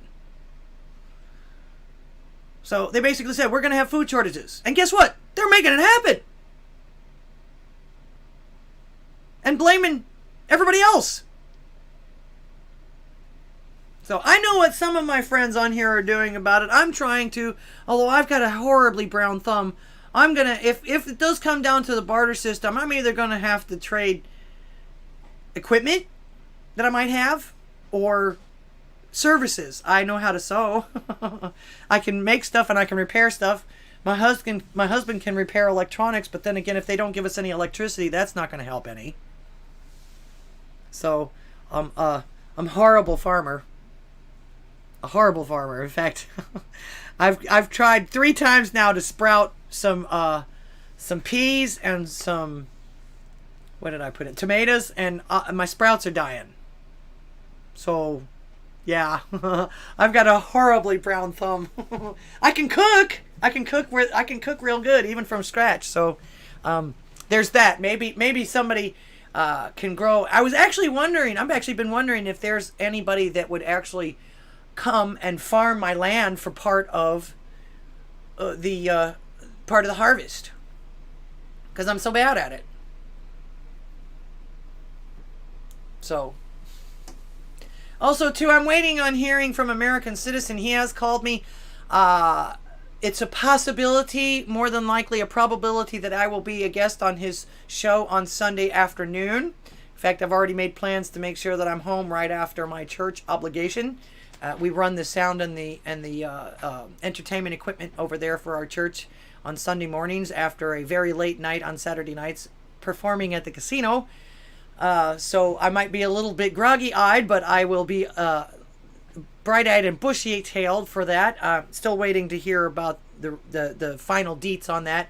And of course, we'll advertise it and put it up there. And of course, I'm going to do a Saturday video. Like I say, my Saturday video is about something that came to my attention watching Tim Pool. Now, I know some of you guys don't like Tim Pool, but I appreciate his work ethic. He does try to correct himself when he makes mistakes. You know, he's not perfect. He's not a perfect person. I like what he's done. I like what he's doing. I like the fact that he's become an entrepreneur, and he's actually, to be honest with you, very, very the American dream type of thing. He's the epitome of that, because he'll tell you he comes from the lower east side, lower south side, Chicago. I'm not real sure exactly. I have relatives there, but I've never been there, and I don't know the demography. I don't know who lives where in the areas there, but anyway, he says he comes from a pretty poor part of town, where he's seen the crime and the things, the gangs and all that other and stuff like that. He's also half Asian, half Spanish, or something like that. He's mixed. He's actually a minority. Everybody calls him a white boy, but I don't think he is. To be honest with you, I always thought that he was Asian, or not Asian, Middle Eastern. Just the dark hair and the way that he, but he came from absolutely nothing to he'll even tell you he's very well off now. And he's done that because all he does is work. He's a workaholic. Don't think he has a girlfriend, unless his producer is his girlfriend, but he doesn't talk about anything personal like that, except for how he came up and some of the experiences that he had. But when I literally, over the course of the 2 years that I was laid up and everything like that, watched him red pill himself. He went from being a leftist to a staunch supporter of the Constitution, including 2A. And like I say, he did a segment the other day that I just found really silly, and I thought maybe I could make people laugh about it. I knew I laughed about it, so I'm going to do that for Saturday, a little Tim Pool highlight. But again, he was a kind of an inspiration to me too, because I'm watching this kid, this high school dropout, which my parents actually almost forced me to go to college, make good. He's doing well. He's got his own compounds. He bought his house for cash under, let's see, what is he? He's under 40. I know he's under 40. But yeah, I bought his own house for cash, a big one at that. Is an entrepreneur. He actually employs people, makes movies, makes videos, talks about politics. He's able to talk about culture. Plus, he also thrives and seems to thrive on the fact that he can live another day to do more, to just, what does he call it, laying bricks. But he likes building. He's a builder. He wants to build, and the more that he builds, the more he wants to build. And I admire that. You have to admire the work that he's put into all of this. Is he perfect? No. But if you want perfect, buy a fucking Barbie. What can I tell you? You know what I'm saying? Not everybody's going to be perfect. You're never going to agree with everybody all the fucking time. But it's how you deal with it afterwards that makes the difference. One of the things that I've noticed is that he's very forgiving, which is actually something that is missing from our culture right now. Why a lot of us now are having to become uncancelable. We're literally, instead of being able to have the tete-a-tetes and the talks with everybody, we're having to shut people out on our own for that, because of the fact that they won't leave you alone. They won't, there's people that want to be left alone, and then there's people that just won't leave people alone. And I don't understand that. Why do you have to be up in people's grills all the time? Why do you feel the need to be in everybody's business all the time? You don't even most of these motherfuckers that are always doing this kind of shit aren't even taking care of themselves. In fact, they'll even be the first ones to admit what wrecks they are. Oh, I have this problem and I have that problem and I can't do this and I'm disabled this and I'm got all these personalities and everything and I can't do anything. But you better toe the line or else. Really? You can take your problems and go 9/10 of the people going out there and telling everybody else what their problems are, and then saying, well, you better do the right thing or else. I'm not perfect, but you better be. Nah, get the fuck out of here. It's like I always tell people, you want perfect? Buy a Barbie. Buy a Barbie. Korean and white. Okay, Bruin Backhand, I see that you listen to Tim Pool too. And I don't listen to everything he says. I don't have time. The man posts 4 times. Well, he used to post 4 times a day until he started his live feeds on weeknights. And of course, that was another thing that kind of inspired me too. Is like, if he can do that as a or as a high school dropout, then why can't I? I can read. I've got opinions. I know what's going on. I've got life experience. In fact, there was a lot of times when I would listen to him and I'd think to myself, wow, you're definitely a youngster. You're very naive about whatever this subject was. And then, of course, he's milquetoast fence sitting. But he'll actually admit to you that that's part of the game. He's one of those types where actually he's really trying to do business the way that business is supposed to be done, which is like Switzerland. Because if you alienate one side or the other, you're literally cutting half your business. You're cutting your business capabilities in half. And he's another one that'll tell you, you don't have to agree with him. Go look all of this stuff up for yourself. Do it. He wants to be questioned. He wants to, and the fact that he's been getting swatted and everything lately, and they had to cancel this. They had to cancel a frickin' jam session of all things. Music. The great uniter. They had to cancel a jam session because some dickhead couldn't control himself about Tim Pool. You're nuts. If you're that obsessed with a person like that, you need help. You need your own life. You need your own whatever. If you've made someone else your sole purpose in life, and I'm talking the destruction of someone else, your sole purpose in life, then you've missed something. You're missing something. You've missed a point of contention. You've missed a topic of conversation. You've missed something else in your own life. Salty MP! Yes, fucking re. I agree. Anyway, I was talking about the fact that I'm going to do a video on one of Tim Pool's reports that I thought was rather silly, but it makes a point as far as that goes too. Let's see. Bruin Backhand says, most times listen to the IRL streams. I appreciate the guests he has on. His news stuff gets a bit lengthy sometimes, so I can't always sit through the 20-minute daily videos. Yeah.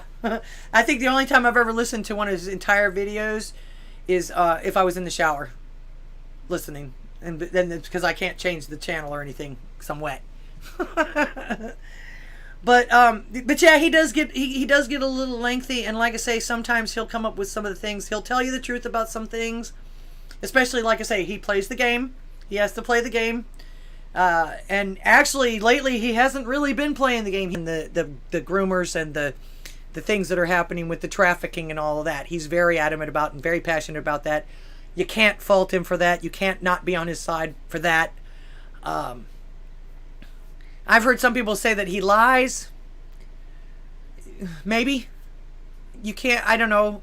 I don't know if in his case it's a lie and his actual opinion, or if he was reading something that was misinformation. That's actually something that he's been on about a whole lot too is how much the industry media lies to everybody about everything.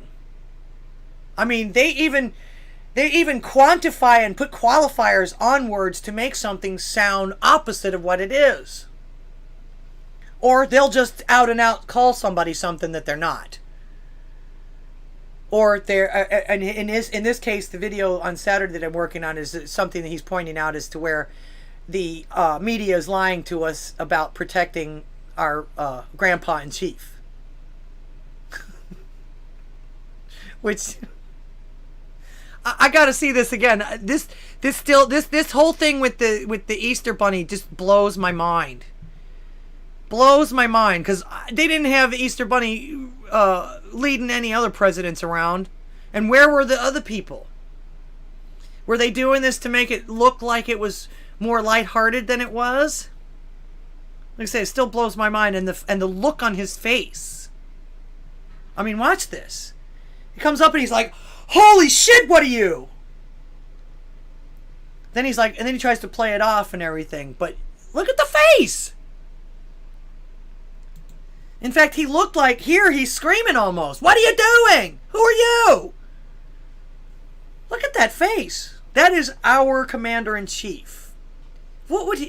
Put it this way. He's got this face for a cute Easter Bunny costume. What's he really going to do? What's he going to do if he's ever actually confronted by any of our enemies? You know damn well he's never going to go see Kim Jong-un. Or Putin, for that matter. This guy is weak. He's making us look weak. The rest of the world is laughing at him, which is shameful because he's got dementia. He's actually sick. But, and then of course on top of that, he's letting a lot of these things happen. I don't think he has anything to do. I don't think he has anything to do with other than being a figurehead right now. And he's not even a very good figurehead. But everybody thinks that he's in charge, or supposedly that he's going to be in charge, that he's supposed to be in charge. And he's claiming that he's going to run for re-election in 2024.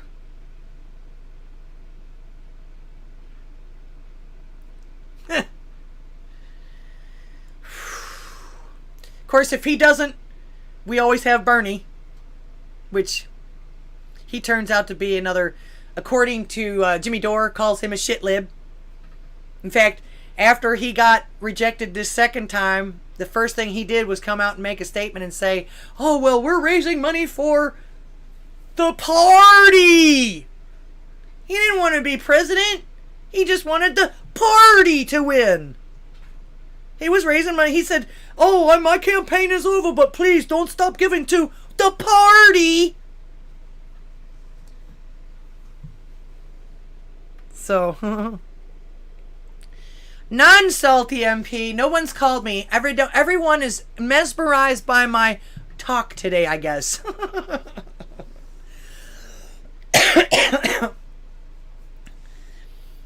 I got about 10 more minutes before I'm going to sign off. If you want to call in, the number is 877. And of course, if people call in, 409-877-1243. If people call in, I'll stay online if people are calling in. You've seen me do that before.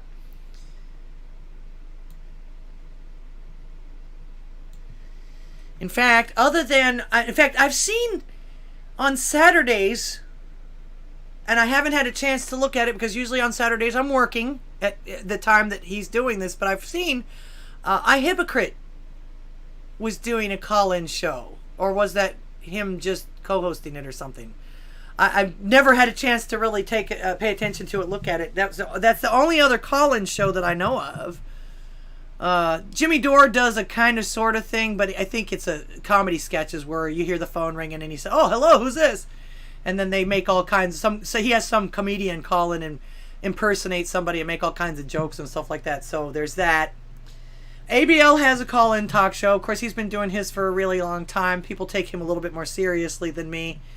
He's funny, but he's not funny the way that I am. And of course, I always tell people looks aren't everything. Ski Man! How are you? He got here late. That's okay. Better late than never.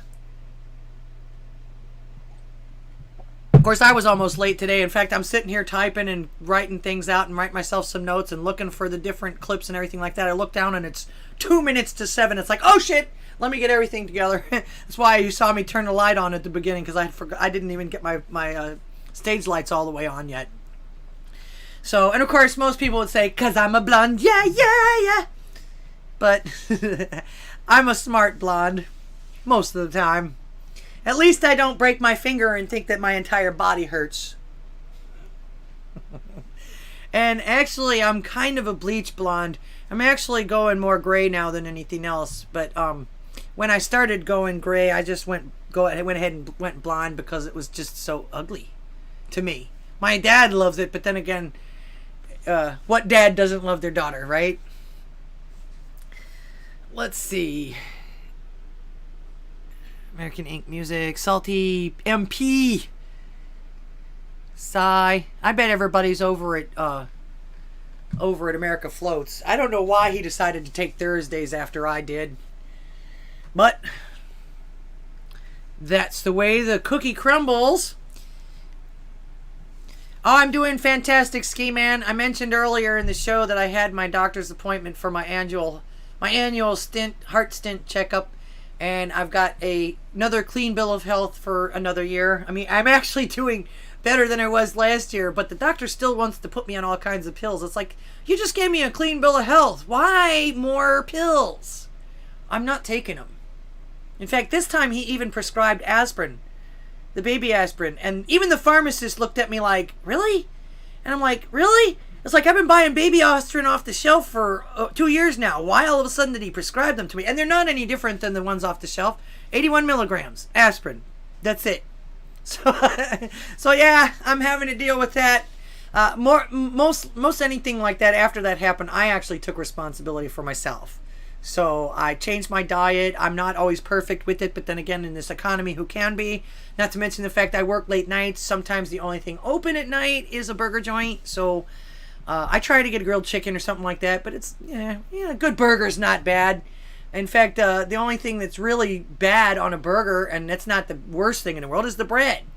But you got meat. If it's lean beef, that's not good. That's not bad.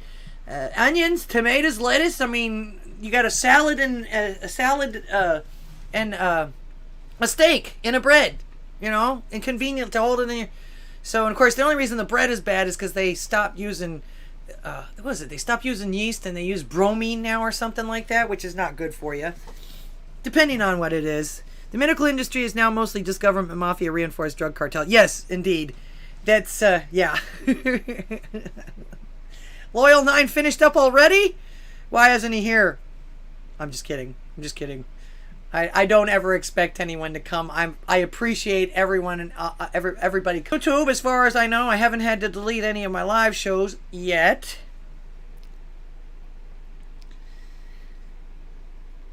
Yeah, your doctor is a pill pusher also. Actually, I have something else to be nervous about my doctor too. I haven't had the nuts to ask him this. And I kind of sort of don't want to, because I don't want to really insult him, because I don't want them thinking that I think that all Chinese people know each other or are related to each other. But it's his last name is Dr. Wen, W-E-N. The same as that doctor from, I'm not sure if she's from the NIH or the CDC, but she's the one that came on TV about 6 months ago, if not longer, talking about how that we needed to make it more inconvenient for people that didn't want to be stung. And I thought, oh shit. Of course, this doctor doesn't seem like that. He does get upset when I tell him that I don't take the cholesterol pills, but he doesn't make it harder for me to live or anything like that. Although I can say that I think that he has told me he wants to do a stress test on me, but he knows because I don't have insurance that he's not going to do anything unless I tell him. And I've asked him how much it was, and it's something that actually I could afford with a little bit of help if I did it, or if I saved up for a couple of months. But it doesn't seem like he wants me to pay cash. He wants me to go get in. He's been telling me, go get insurance, which I still can't afford that either, especially now that I got this. because I think he wants to charge them more money for it. He doesn't want me to pay cash because cash is only going to cost about $1,200. But if he did it on the insurance, he'd charge them probably $12,000. He'd increase it by 1,000%. And that's why I say I almost think he doesn't want me to pay for it on my own. He keeps nagging me, got to get insurance, got to get some support, we got to do this stuff for you. And it's like, well, how much would it cost? Do you want to just do, if it's just a test, oh, you won't be able to afford it. It's like, how do you know? He won't even ask, you know what I'm saying? So, but yet he wants me to spend $58 on another thing of pills, which actually without the thing that I have, the good RX or whatever it is, would be almost $5. You know how these companies can be. Yep, my body, my choice. Well, I've made it that. He's, like I say, he's frustrated with me about it, but I'm not taking them pills. They mess with your kidneys, they mess with your liver. In fact, when I first did get out of the hospital, they gave me those pills, I took them, they gave me really bad kidney stones. I ended up in the hospital thinking I was having another heart attack. That's how bad they were. So, let's see. PSYOP. I don't say that to insult the nurses and orderlies and stuff. I mean the pharmaceuticals. Oh yeah, they don't have any control. In fact, when my husband was in the hospital for 18 days with his COVID problem, I did talk to them because they were trying to switch him to a long-term care facility before his 10 days on Medicare were even up being diagnosed with what he had, which was the law. And so I finally asked one of the doctors that came in, because he saw a plethora of doctors throughout the day. All of them were wrapped up like mummies most of the time, talking from underneath these things. You could barely hear them most of the time. But when I asked them about why they weren't following the laws that they knew were going on, he says, us doctors don't have the choice anymore. It's not up to us doctors anymore. It's all what the government tells us, especially with the COVID, because they were the ones paying the hospitals for all the different treatments and whatnot. And of course, I think I went over that 2 weeks ago. Some of the things that the doctors and the hospitals especially, were being paid for, including deaths. They were actually being paid more for COVID deaths than they were for COVID treatments.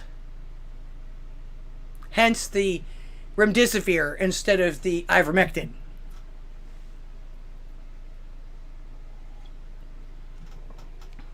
Read this and compare it to the actions of your doctors. If they fail that test, tell them they failed the test and find a doctor that will pass the test.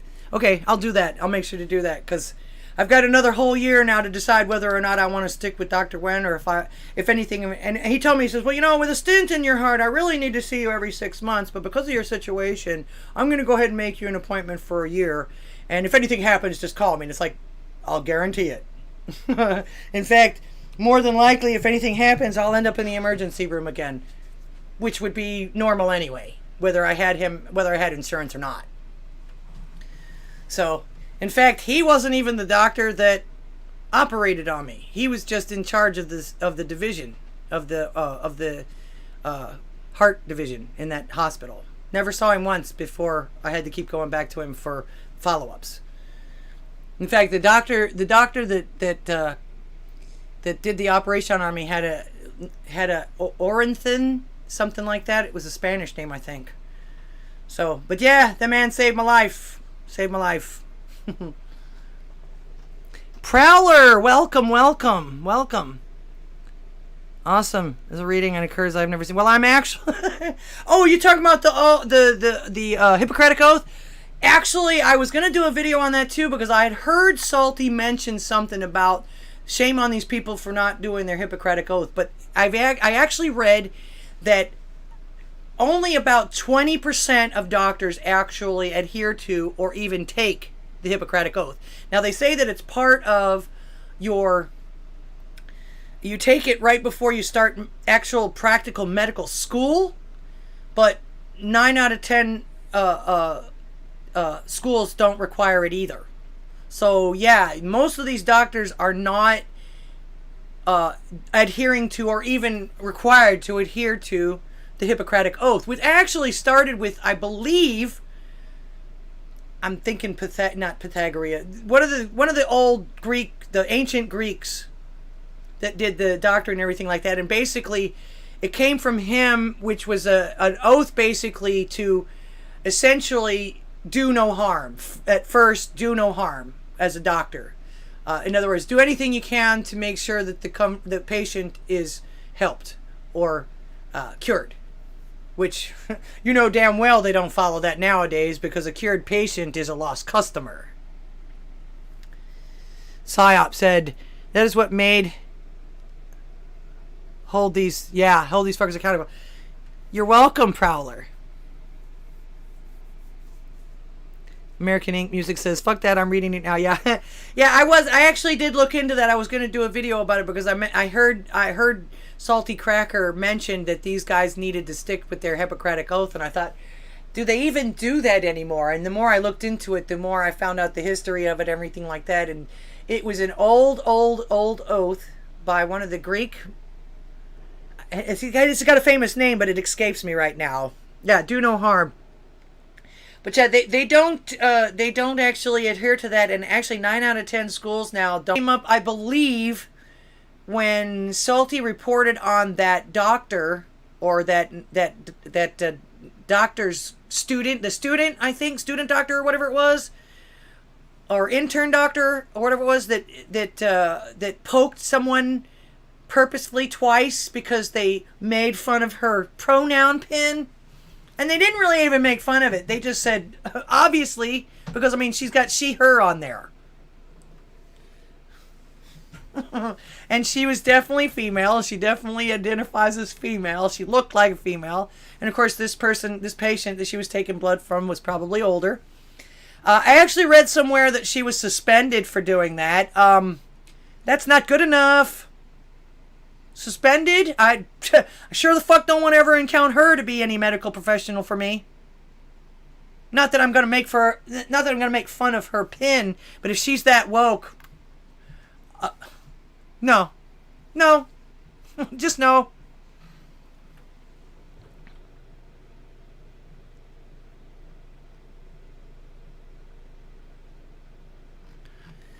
Yeah, so far my doctor seems okay. He's a nice enough guy. The only thing he's bugged me about is getting insurance, and I can guarantee that's so that he can overcharge for it. Because they do. In fact, there's proof in the pudding. My little brother broke his arm a couple years ago, and my dad had to take him into the hospital. And they set his arm and everything like that, and they told him that if he paid for it then, it was $600, but if they billed him, it would be $10,000. And my dad was like, why? Oh, well, it seems like the billing department just tacks all that mess on because they can, and of course the insurance doesn't argue with it. In fact, the insurance is usually the one that sets the amount that they'll allow for that kind of stuff. So in order to be able to get 100% of what they're being paid for it, because the insurance usually only pays 80%, and then the patient has a 20% copay a lot of times for this stuff, or whatever, however they've fixed it. But the hospital will overcharge for it so that the insurance company pays for the full amount, and they still charge the patient. So when people start paying cash for their medical coverage and everything like that, it is almost 1,000% lower, which is crazy. It's almost like, yeah, man, pay me cash now and you can have a 100% discount or a 90% discount, no problem, you know? Come on, you know. It's like you might as well just open up your coat. Hey, man, which one of these vaccines do you want here, you know? So, my doctor is awesome except for the pill idea. She is so easy and not pushy at all. Well, that's good. That's good. My doctor's not really pushy, like I said before. He's a nice enough guy, but he does keep prescribing me pills that I don't think that I need. Not to mention the fact that he hasn't done a cholesterol test on me in 2 years. He's still going by the original test that I had back when I had the operation and the heart attacks. So I don't see how he can actually prescribe me anything without actually doing the tests again, especially after a year. Why go back at all after a year? In fact, the only reason he says that I have to go back is because I have these things in my heart. They got stents in my heart. Had they just fixed it normally or fixed it in any other way without any kind of machinery inside me, I probably wouldn't have had to see him again until either something happened or well, until something happened, until something else happened. So American Ink Music says, it's hard to admit that I have not read that, but I am glad I have now. Makes me appreciate my doctor a little more and gives me something to call him on when he's straying. Yeah. That's if he's even taking it. Like I say, they don't even require you to take it.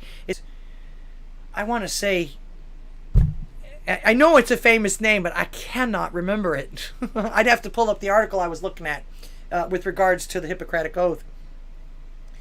But yeah, Salty actually brought my attention to it, and I thought, Salty, you should know better than that. Because he made it sound like as if he thought that all doctors actually take it and are supposed to adhere to it. Which, like I say, they don't. Hence, you got people like this girl now that'll purposefully poke somebody more than once, or God knows what else they'll do if she decides that that person's not on her side politically. That's wrong. And like I say, she's only been suspended for it. She should be fired. She should probably be blacklisted, never allowed to do any kind of work on a person. Again, let her become a vet. And again, if I encounter her in any medical profession, I'm walking out the door. I'm walking. Let's see. PSYOP says, I want to believe that our military service members will remember why they signed up in the first place. But I also recognize that the U.S. military has been co-opted. Yeah. I actually would give, during the Obama era, I actually would give soldiers lots of kudos for even wanting to protect our country in that way, because our own commander-in-chief isn't doing it. And it's the same here now too. But I see with our white rage general, he doesn't give a shit either. I'm not even real sure. And you know the thing about it is, he's older than I am. He should know better. He should know better. But he's definitely no Patton, that's for sure. Hippocrates, yes, thank you, Ski Man. It was Hippocrates, yes. In fact, hence the Hippocratic Oath. Thank you, Ski Man. I do this, but I'm not perfect, and I don't know everything. Actually, to be honest with you, the more that I find out, the more that I research this stuff, the more that I watch, and the more that I do this for you guys, the more I find out I don't know. Which kind of makes me, in a way, it makes me sad, but in another way, it also notes to me that I've minded my own business for most of the time of my life. You know, I've done what everybody else has done throughout life. They've survived. You go out and you do your thing, and you try to make friends, and you try to, you know, have good family and try to have good times, and you try to get through the bad times, because they're all going to happen. Everybody has them. And then you find out that your entire life, essentially, especially with a lot of the stuff that's happening and that we're finding out now, has been a lie. They've been lying to you all this time about all of this stuff. Let's see. American Ink says, I have some controversial views on soldiers. So many of them are so close friends. I am not one, but I have observations that will ruffle feathers, and the ones that are the patriotic expectations, I'm not sure where the rest of the band sits. Honestly, I should ask them. Soldiers. Well, like I say, anybody that supposedly, and this is something else too. I was in the military back in '86. In fact, I was in boot camp when the Explorer exploded. Was it the Explorer? The shuttle exploded. And because of the fact that we were in boot camp, we were pretty much cut off from the rest of the world. We didn't even actually find out about that until we hit tech school afterwards. It was a horrible thing to find out afterwards, and that they didn't tell us. But that's the way boot camp was. You were pretty much, you concentrated on what we were learning and all of that, and that was it. There was no television. There was no, basically we barely got a smoke break most of the time. In fact, that's when I started smoking, because I realized that the smokers were the only ones that would get a break. Smoke them if you got them, and they'd give you 10 minutes. That was glorious in some cases. So I was just following orders, did not save the bad ones in the Nuremberg trials. Yeah, it didn't.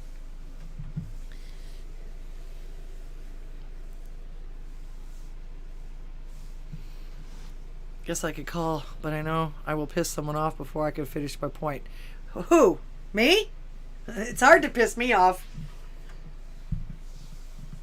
So, and actually, again, exercise your rights. That's what I'm here for. Of course, I'm actually getting ready to sign off, but if you want to call in now. I'll wait for you if you want to. Ski Man says, I don't know anything. Best answer I give when asked. Yeah, I hear you. I do the best I can. And I'll tell you, if I don't know something or if I forget something, I'll tell you. They know that they know that they don't know what they're talking about. And in the meantime, you know that they don't know what they're talking about, and they catch that they know that you know that they know. It gets crazy, and it's like, man, you could have told me you didn't know, and I would have been just as happy as being lied to, or have you try to make something up and then go back and see, yeah, what a fool you were. I'll say, I have a right to piss off anyone you want. Yes, actually you do. In fact, if somebody acts that way, that's their problem, not yours. You're responsible for what you say, not for what others understand. And that's the reason why some of this cancellation and this journalist, which she's nothing but a hack in my opinion. She's a mean girl with a fucking pen. Scares people so much. But, she didn't silence anybody. In fact, if nothing else, our side seems to be becoming more like Obi-Wan Kenobi. The more you kill us, the stronger we get. And like I say, a lot of the stuff that I announced today, to me, was really good news. Hey, a phone call finally. Maybe I should start doing my shows later.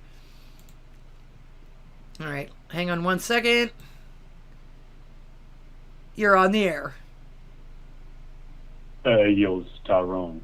No, I'm just kidding. I'm just kidding. This is Jared from American Ink. Music. Oh, all right. Another rock and roller. Fellow rock and roller.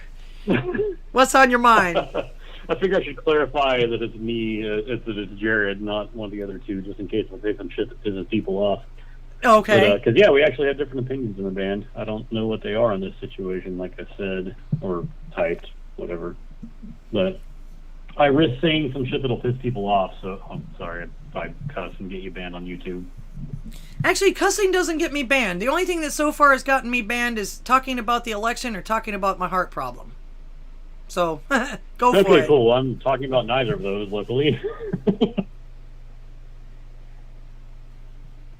Yeah, I was talking about what I was saying is I have some controversial views on soldiers. It could be controversial, but, a few of my best friends are soldiers. And I guess the easiest way to start the conversation is the most beneficial thing about soldiers is the brotherhood. And the biggest downfall of soldiers seems to be the brotherhood. And what I mean by that is there's some guys that I know that the brotherhood is full of honor, and that's the majority of them. Mm-hmm. And that honor, drives them. And, it's, of course, a lot of them have, their greatest. Sorry for not being able to gather my thoughts here. I told y'all why if you're in chat, you know why I can't talk. Their first, glory to God. That's where they are. Their greatest glory goes to God. So, their head's in the right place. But some of the other friends I have that follow the brotherhood is all they have. And whatever that brotherhood accepts and will do or is ordered to do, that's what they'll do. Because the brotherhood. Yeah. Nothing else matters. I can't do quotations, but these terrible laws, even though they're not laws, just orders. The ones that will, say, hey, go round these people up. Okay. Is the whole brotherhood doing it? Yeah. Okay, I guess I'll do it because the brothers are doing it. That type scares me. And there's more of those types than I want to admit. But, I don't want to discredit any of the other soldiers out there because I have plenty of friends also that are, actually the ones that are mostly officers, which is a good sign.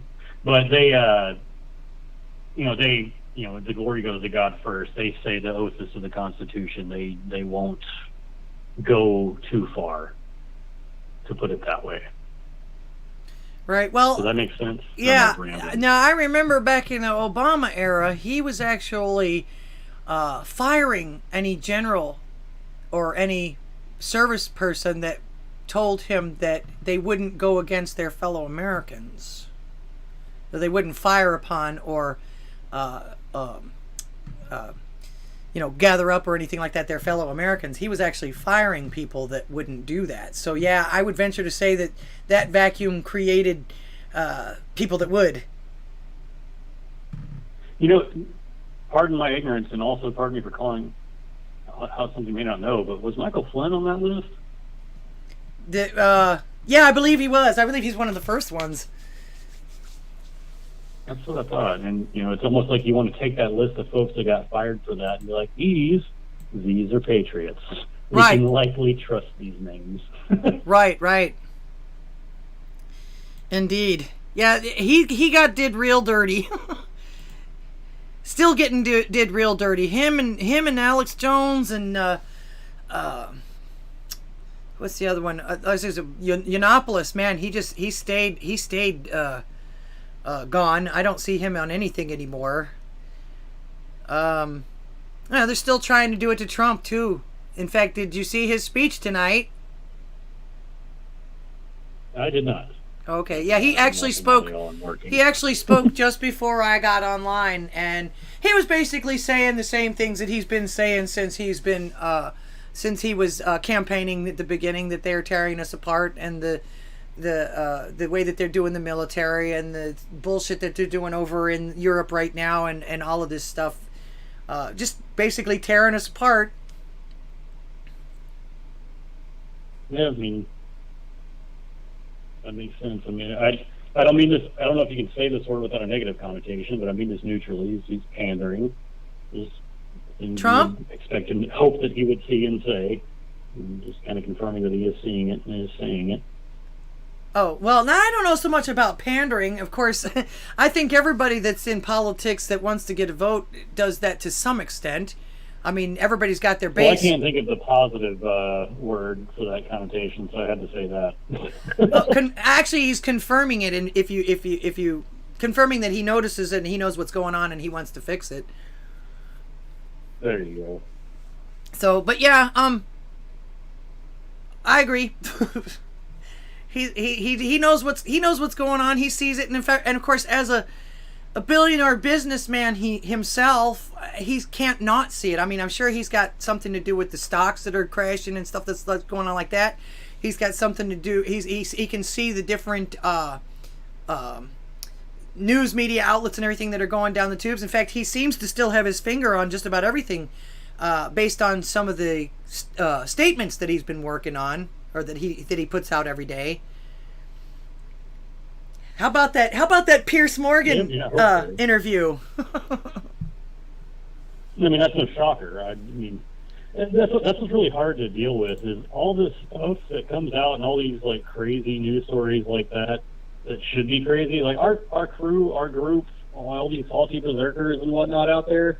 Like it's not news to us. We get it. We know. Like we expected that. We were like, yeah, that's sure, of course. Yeah. Well, it sounds like a lot of us have seen it so many times. We recognize the pattern, and it's always the same shit. No matter what anybody does or anything, it's always either you're a racist, you're a phobe, you're a this, and it's not working anymore.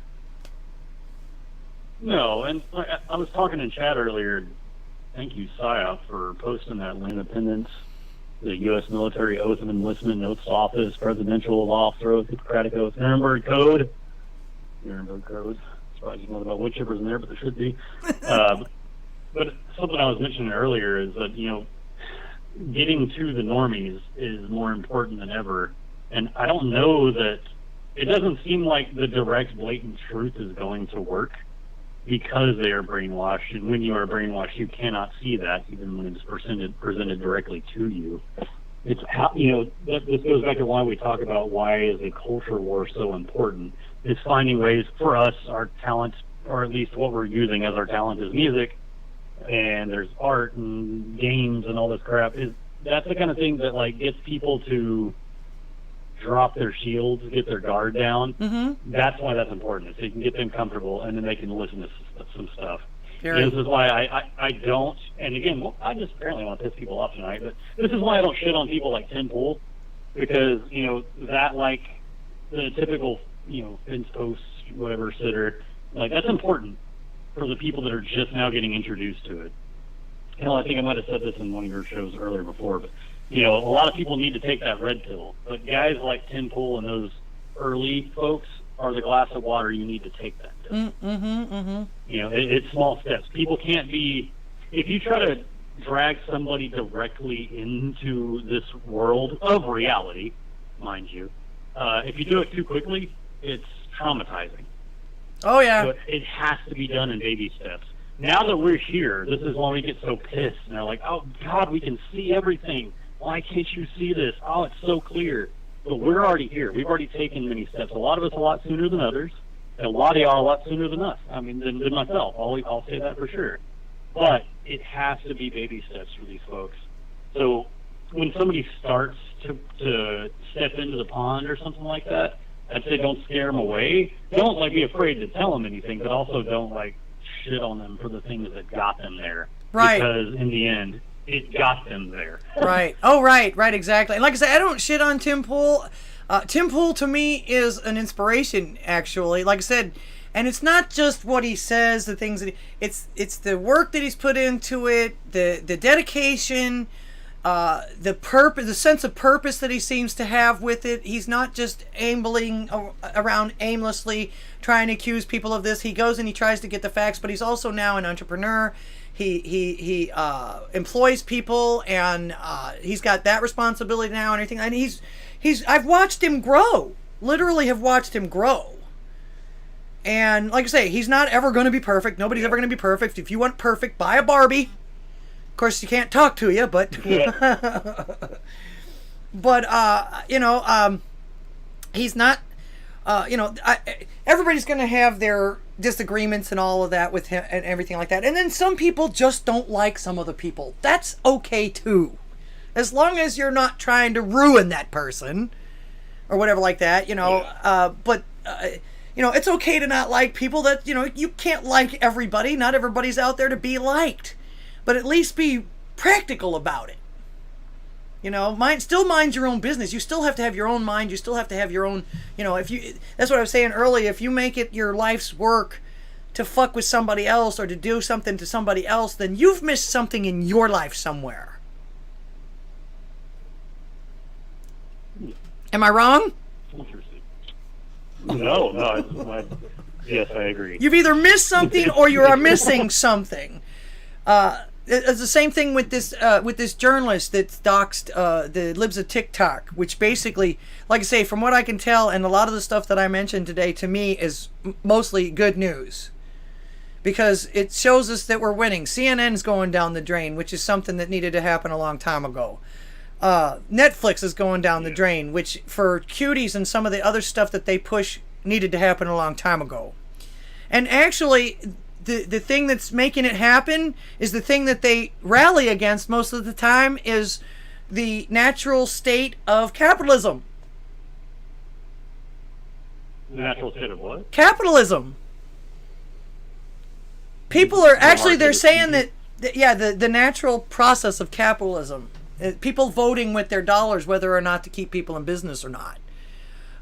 Basically... I'm just glad that our side...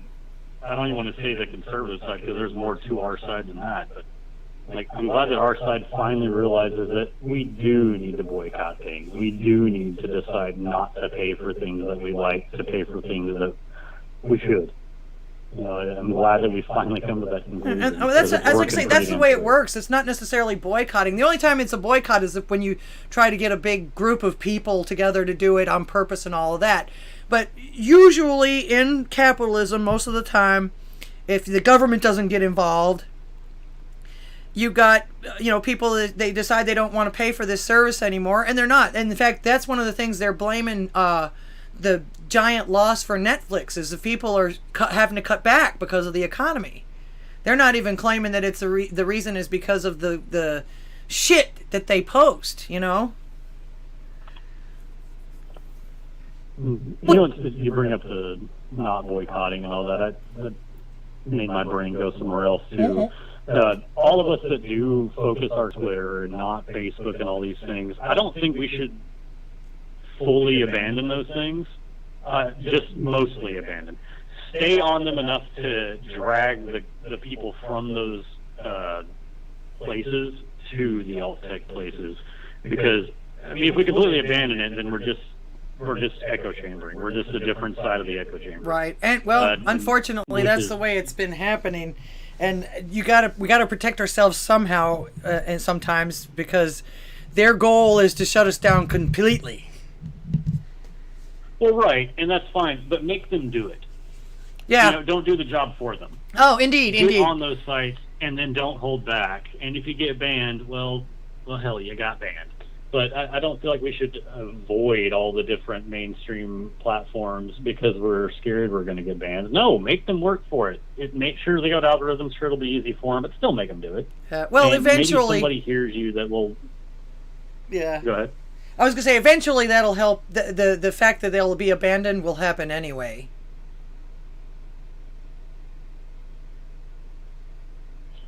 Oh yeah. I think. I mean, eventually it'll happen because, like I say, they'll keep. A lot of people are leaving to go to other platforms because of the fact that they're banning the people that they're following. Huh. That's one of the reasons why I don't do a lot of things on Facebook anymore. When you're on the main platforms, always promote the other ones. You're welcome, Ski Man. I don't know, we need to get people. Thanks for coming. Go ahead. Oh, Ski Man says he's going to bed. Good night, Ski Man. Thanks for making it. We'll see you next Thursday, hopefully. So yeah, but yeah, I see Facebook going by way of MySpace and the way that they do things so much from when they first started that people are like, well, why am I bothering anymore if they're not going to let me do this? And of course, there was a fight over Odysee. I don't know if you were a part of it, if you remember any of it. There was a fight over Odysee. Some people were leaving Odysee because they were duped into believing that it was owned by Google. And then they went deeper and found out that the CEO of Odysee used to be from TikTok. But he doesn't seem to actually have any affiliation with TikTok anymore. And was he on Jones's show? I'm aware of that whole situation. But even if that was all true, why would you leave any platform? Be forced to leave. Don't just leave on your own. Right. I mean, that's my point. Is make them force you to go. Agreed. And also too, you don't have to even go that hard at it. And hopefully that's actually something that gets what you call normies' attention. Is if they're following you on a platform, they're enjoying your stuff on a platform, and then all of a sudden you're gone. But you got alternatives they can follow you on. But that's going to show the normies, hey man, why is this platform doing this to my favorite person? I mean, that should make... Yeah, that's a point I hadn't even considered. Yeah. I like that. That's another reason to stay and try to get... Because people will leave with you if they like you enough. I watch them do it with Salty every time he does a stream. He's got 12,000 people on YouTube, and as soon as he leaves, they all switch over to Rumble, which I don't understand why they don't just go to Rumble to begin with. They know he's not going to be on YouTube the whole time. But that's the point. Well, his numbers are so big that he's still probably grabbing at least a few new people every time he does that. So that's it's admirable that he's sticking to it, but that's more what we're both talking about here is like, look, like what Salty Cracker's doing. That's how you gradually build our numbers and gradually red pill people and get them to open their eyes and see reality. It's good stuff. Yep. I've been enjoying this community. Believe it or not, like I say, I just was doing this on my own. I had no intentions. I had no idea if I was going to meet anybody or do anything. I thought I was going to be like, like I say, Tim Pool's Operations. I love that guy. In fact, I was going to show that video that Salty showed last night with the guys whose pronouns are. Actually, that was an old. That was an old video. I had seen that months before, and I actually did a little segment on it on one of my videos. I don't even remember which one it was. But Terrence, when Terrence did it, it just made it with when he did the like this when the guy started to screech and everything, and he was pretty weird looking. But yeah, Terrence made that. A black metal vocalist or a demon. Yeah, Terrence made that video after that because I actually thought it was funny because this kid, he made up his own pronouns and all that other stuff, and it wasn't anything like anybody else's. I actually thought it might have been a troll because some people can do that. But I haven't ever seen anything else about that kid with the long hair, so I don't know. But I laughed at it when I first saw it. I thought, oh my God, what a troll! He's got to be trolling.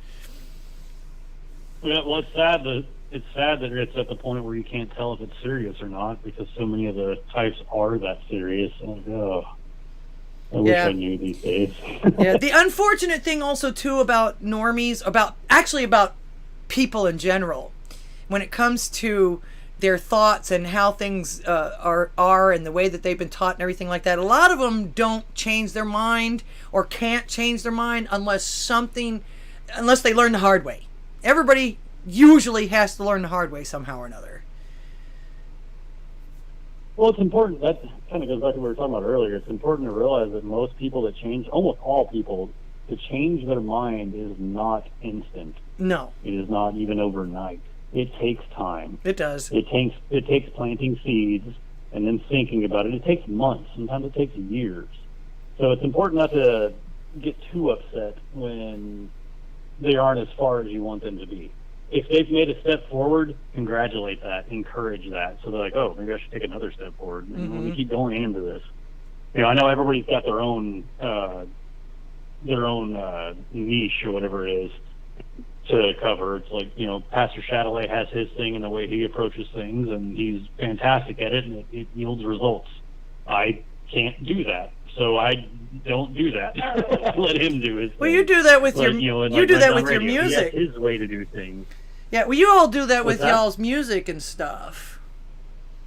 Well, I mean, that's what we know. I mean, the three of us, it's just three of us in American Inc., and all of us have known each other since we were teenagers, early teens.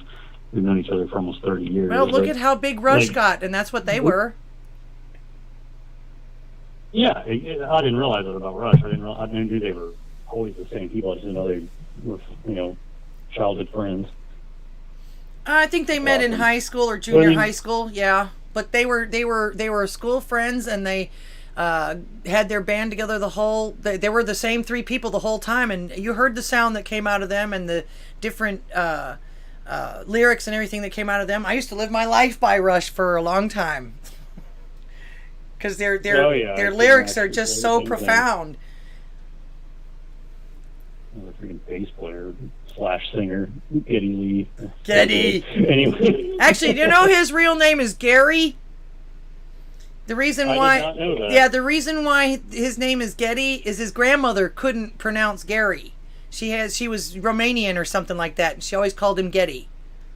So that's why he got that name. Oh, that's hilarious. Yeah. Our lead guitar player is Gary. So. Little bit of music trivia for you there. That tells you right there. That right there was always been my bag. Music trivia. All of the that kind of stuff like that. I didn't know anything about any of these politics. My dad was always into politics, and I was always forced to go and pass out flyers, and I worked some of his benefits, and I cooked and I served and all of this, but I wasn't actually into any of the politics. I didn't know what they were talking about until I started just listening to people like Tim Pool, listening to people like, because I'd stopped watching any kind of movies or television or any of that stuff after Katrina, unless it was something that I really wanted to watch or a movie or something like that. But most of the time I was usually so disappointed by some of these things that I just stopped altogether. And like I say, that's when I went into the music business and started my own business and doing my own thing. So you don't have a lot of time to watch television when you're running your own businesses. Yeah, it's hard for us. I want to be on more talking to everybody, but when we get into songwriting, I kind of disappear because, I've got wife, 3 kids, full-time job, and the band. So gotcha. I'm surprised that I'm able to get in when I can. So. Yeah, gotcha. Understood. Like I say, I'm unlike Salty. I do this stuff a lot of the day and the night and everything but I've still got to go pay attention to the hubster, and I got a house to take care of, and I'm actually back in my old music business too. It's slowly getting back there, but that actually gets to a point where if I'm playing 2 to 3 days a week, I don't have time for anything else. Yeah. And a lot of people say, "Oh, you're just getting up there and playing music." Well, no, we're not just getting up there and playing music. We have to learn our instruments. We have to learn the songs. We actually do all of our own stage and setup. We also do all of our own backing tracks. We also, my husband plays guitar. I'm a vocalist. I can't just get up there and just sing. I have to practice that. I mean, there's a lot that goes into it. In fact, one 4-hour show actually takes almost 10 hours between the driving, the setting up, the breaking down, the everything else that you have to do, and of course the performance itself. It's a long day. Oh yeah, preaching to the choir here, but yeah. Yep, you know. Well, you guys do original music, which is actually even harder to get, gigs and stuff like that. We do cover music and stuff like that, but I have been affiliated and have been in original bands before as well, and all that, and it's twice as hard to get y'all out there because ain't nobody heard your shit before. Yeah, I mean, it's hard, but I mean, at this point, we really feel like this is our calling. We've started this back in like 2001 and just never did anything with it. Can't say why or why not. We just didn't do anything with it, but we couldn't hold it back anymore. And we're like, why have we been just letting this all sit for this long? Let's really do something. Let's change up everything and make sure it's actually a message we want and are like encouraged to get out there. And it's only all of our songs are in the kind of vein they are. It's all trying to wake people up and red pill them and bring people to Christ. That's really all we can do and actually feel like we're doing something productive. And it's the only talent that we have between us that we feel is usable. Yeah, I got to be honest. So that's what we've gone with. I was going to say, I got to be honest, I don't know if my fellow churchgoers would appreciate your music other than the message as far as that goes, but I go to church with a lot of older folks. I don't know if they would appreciate the metal. I'm a rocker. I'm an old rocker anyway, so I don't think I'm ever going to stop listening to metal. I'll be 92 years old in the nursing homes, bothering the shit out of everybody else with loud guitars. But I was going to say, have you played at any? Go ahead. Oh, I was going to ask you if you had played at any church gatherings or any church festivals or anything like that. No, this is the first time we've gone all out with the Christian message and just not hid it or made it subtle at all. This is when we just actually started coming out and making it right in your face. Are you only heavy metal? Are you only heavy metal? Not mostly. Yeah, I mean it's going to be like 90% metal because it's what we enjoy, and we're tired of being like, well, metal's not where you can be like this. Like, no, this is what we are, so we're going to be what we are, whether it works or it doesn't. And sure. Besides, we can't let all the rappers have all the glory. We gotta let you know metal's got some balls to it too. Yeah, we can say some shit too. Well, I was gonna say, if you're interested, I'll try to see if my church would be interested in like having y'all come play for us or something. Maybe if it's just for like a benediction or something. Yeah, I mean, if it's not going to scare them to hear politics and religion together, because, I mean, y'all have only heard, if you've even heard us, America Inc. music. That's who's talking right now. We're on Odysee, YouTube, everywhere, Spotify. But Lethal Injection was our first release. If you're on here, you probably know what that's about. You don't have to hear the music to know what that's probably about. And then our second and third song came out together. The first one is Marred Mangled Banner, which takes the Star Spangled Banner and just basically gives us how we feel things are now, a more accurate representation of how terrible things are. And then a little bit of Hopium with Freedom on Fire, which is kind of the rally cry to give all these patriots out here a reason to keep fighting. We've got a new one coming out as well. It's already written. It's called Fog of War. It's about basically how you can have a clear head, clear vision, clear mind, clear ears to get through all this propaganda and all this mess. Only one person outside of the band has heard it, and that is Red Dawn Radio, because I will give that spoiler here. He is helping us make the video for this song.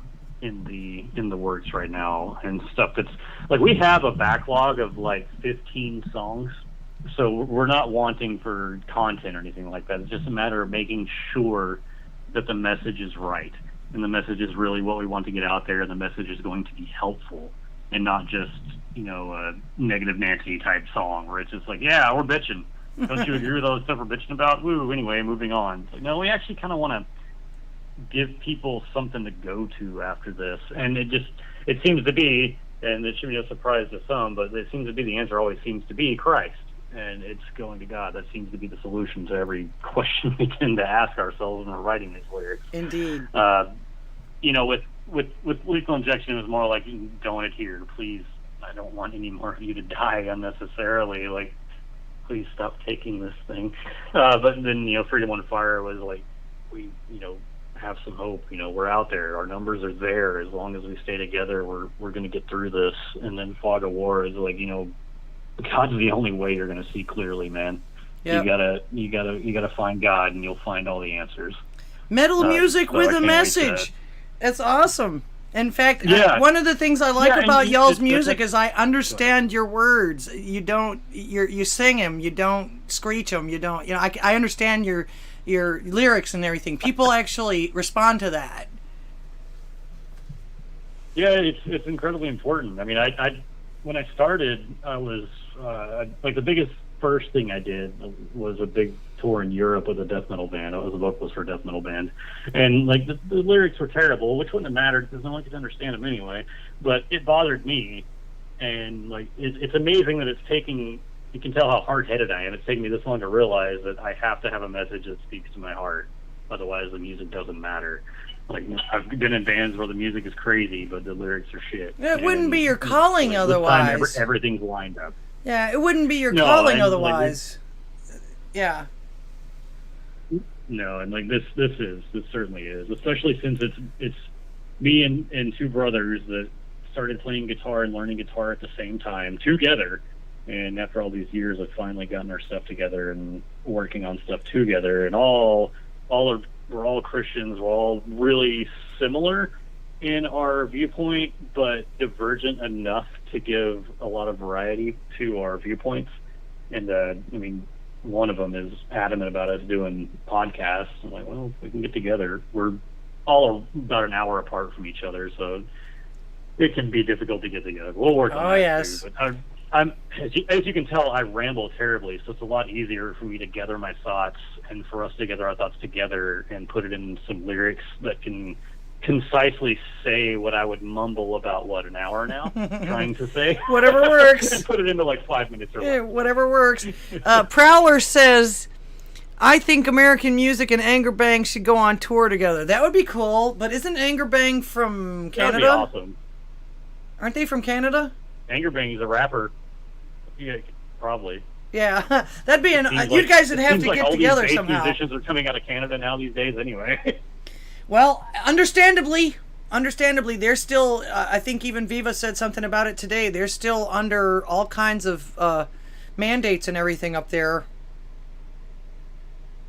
aren't they? If Anger Bang wanted to work together, I'd be fine with it. We don't need to worry about touring, like with all the problems, like you said, with the travel. Shit, we could do something online together. I'd be completely fine with that. He's got a great message. His remix song he just did that teaches all about how to prep food and vacuum seal it and all that. And I don't know if 451 Actual is listening, but I think he should actually have you two as guests on the show, like America Floats did with Red Dawn Radio the other day. I think you guys should do, you just should do one of those musical interviews like they do on the radio stations all the time. I think 451 should do that for you guys. That would be awesome. Yeah, I'm willing to talk to anybody. As you can tell, you didn't even ask me to talk, and I'm talking. So. Yeah, we're willing to talk. Even if I put my foot in my mouth, I'll still do it. Oh yeah, well, the communities will call you out, but they won't cancel you for it. Yeah, people want real these days. All this rehearsed stuff, and I think that's one of the reasons why Tim Pool is actually so successful on it too. he's, no matter what he's talking about, he always seems real about it, even though and he'll even tell you, hey, I'm a fence sitter on this, but I thought you should know it's news.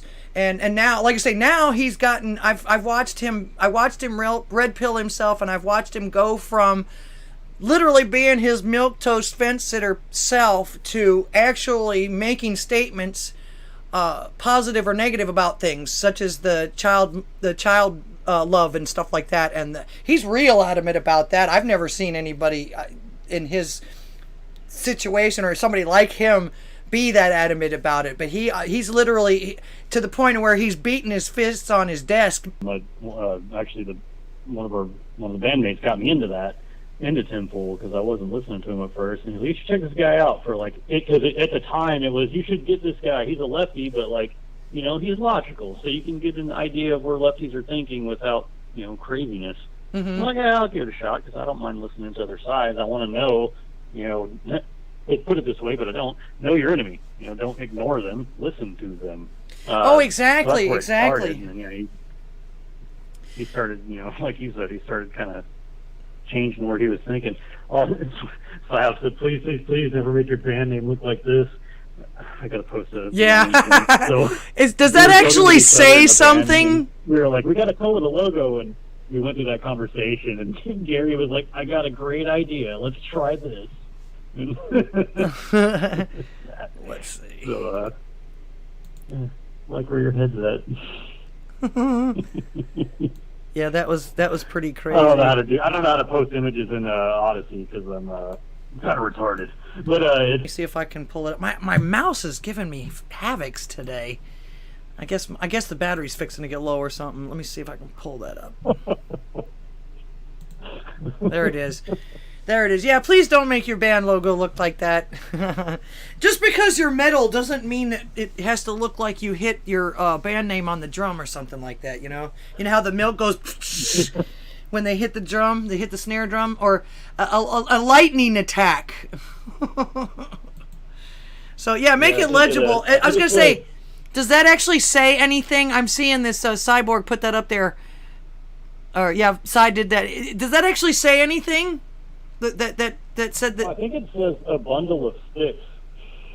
Oh, a bundle of sticks. Okay, that's cute.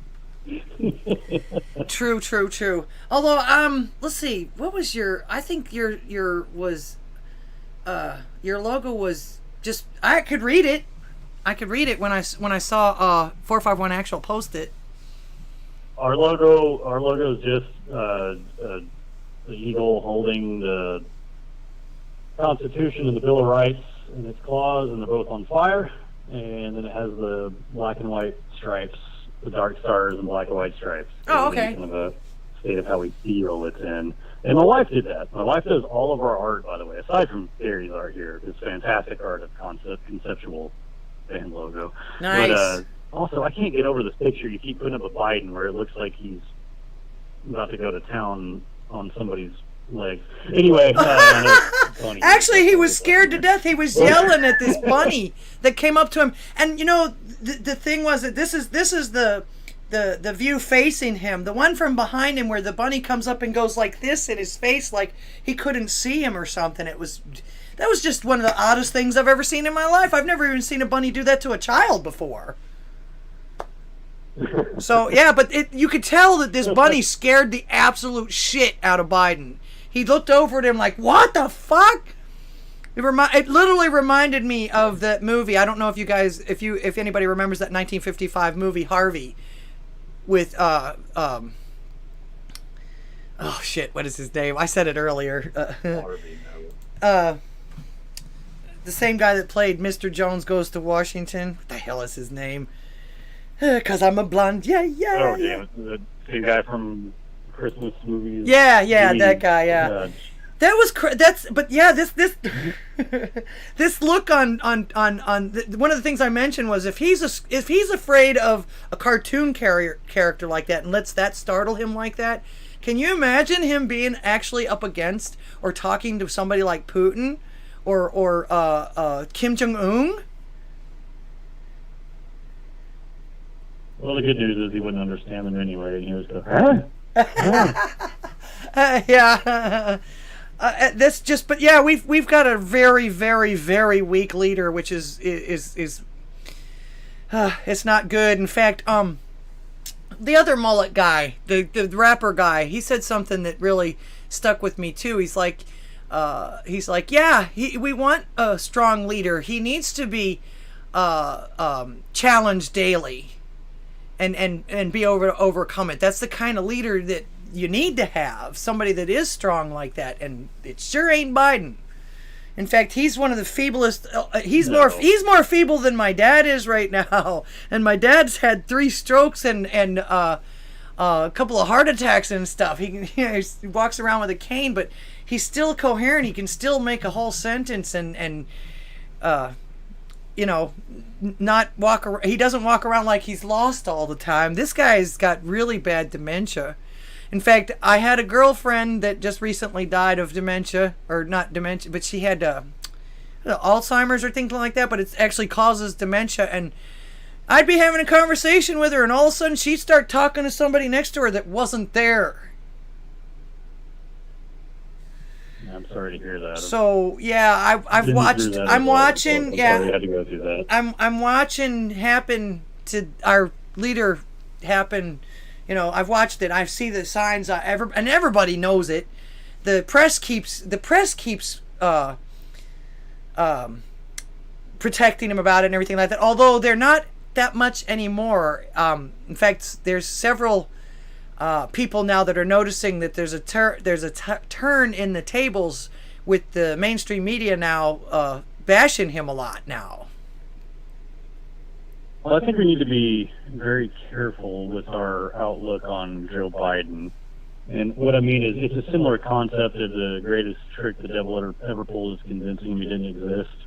And it's kind of the same, I don't know if that makes sense, but with Biden, like, he was put there like that on purpose, I feel. Like, he's supposed to be the fall guy. There's a reason it's so blatant. It's because people, they want a guy that they can say, oh, wow, look at how bad he screwed it up. It definitely wasn't us in the background trying to make this stuff work. And I can't make enough sense of this right now. I just feel like we're being duped. Like, he's that bad, but they know he is and knew he was going in, or they're using that against us. Right. Well, they're using it against us, but they're also going to use it as an excuse for the failure. Oh, well, we didn't know he was going to do this. Look what he did. It was his fault. So, yeah, they've got a fall guy, a scapegoat, and they're still screwing us over in the meantime. Yeah, don't pay attention to the global cabal. It was totally old man Biden. Right. It was him. Totally him. Well, like I say, that'll be their excuse of when they finally oust him, like I think they're getting ready to try to do. I mean, I think, again, I'm not sure where to go with this, but I think that was the plan all along as well. I don't think any of this is a surprise or like an uh-oh. No, I think not to us, because anything happened faster than they'd hoped, but even then, I'm like, I don't know. It feels like it's planned. Like, they knew this would be the case, and that's why he's where he is. Yeah, well, that's the reason for the what happened for on November 4th, 2021 too, or 2020. I mean, the elections. Yeah. That's about all I can say about that. But yeah, we all know it, and it's. I mean, we're seeing all that come to light now too, and hopefully. I just read somewhere Georgia had another one where they came out with 160,000 bogus ballots. Yeah. You wake up in the morning like, why have the numbers literally switched exactly? What happened? Yeah, actually, let's see. I shut off the same time. I was watching with Steven Crowder, and I shut off about the same time he did when he was like, he was like, yeah, they're shutting everything down now, so I guess we're going to go, because he was going to stay up with everybody until it was finished, because I remember 2016, I was up until 3 in the morning, until they finally announced it at 3 in the morning, so I was definitely going to stay up for this one too, because it was exciting, and I was up with Crowder, and Crowder was determined to stay up too, but then when they closed everything down, okay, well, we'll check back in the morning, and sure enough, So it's crazy. Yeah, it sounds like we did the exact same thing because I was watching Crowder that night too. Well, he was the only one still up other than all the mainstreams, and I wasn't going to listen to any of them. They were always, even during 2016, it was glorious to see, but they were still trying their damnedest not to admit that he had won.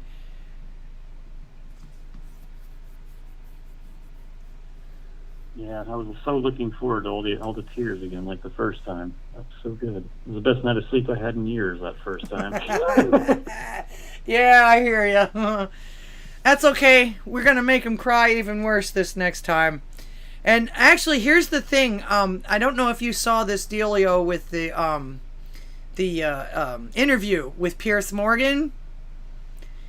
That now I haven't seen the actual interview, but supposedly he tried to cut it all up and make it sound like he did an op-ed for the Post afterwards, and tried to make it sound like he tried to pump it up to make it sound like Trump had stormed out of this interview with him, which didn't happen. And that's one of the good things. I think Kari Lake out of Arizona has finally made it apparent that anybody that's going into this and does any interviews with anybody, no matter what side they're on, record it yourself as well. Especially the mainstream media, because they're going to cut it up and make you look like shit if you're not on their side. Even if you are sometimes. So yeah, so now Trump's commenced to doing that as well. Whenever he does an interview, he records the entire thing, and he was able to immediately debunk the lie that they had put on there about that. And shame on Piers Morgan. But again, it's the game that they play. That's the game that they play. They're so worried about him going back for re-election. And the thing about it is, he hasn't even told anybody that's what he's going to do. He says, I haven't determined that yet. He says, but I'm promising everybody they're going to be happy. So I'm not sure if that means he's going to do it or if he's going to put somebody in there that will be as good as or better. Well, he may not even know. I'm sure he does, but he's waiting until the last possible minute to do it, because I imagine, I'm not smart enough to know, but I could guess that there's a lot of things that can change and can be done to him if he does directly declare. So I imagine he's waiting till the very last moment because of whatever those situations are. I say Washington right now, people in Washington right now are trying to sue him because they're claiming that he's claimed that he's already running without some kind of official whatever it is. And the thing is those words have not come out of his mouth yet, but they're trying even though he hasn't said that he's going to do it, they're still trying to sue him, blaming him that he has without the proper channels, which he hasn't. So yeah, he doesn't even have to announce it. They're already doing the shit to him.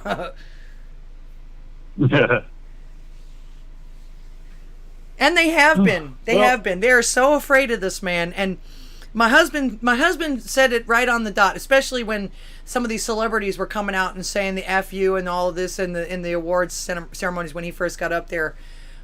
He said these people, the only reason why these people are so against him is because they've either lost something to him before. I think him and De Niro had some kind of a deal, or De Niro wanted him to do something and he said no, or something like that, or he lost on some kind of a deal to him monetarily or something like that.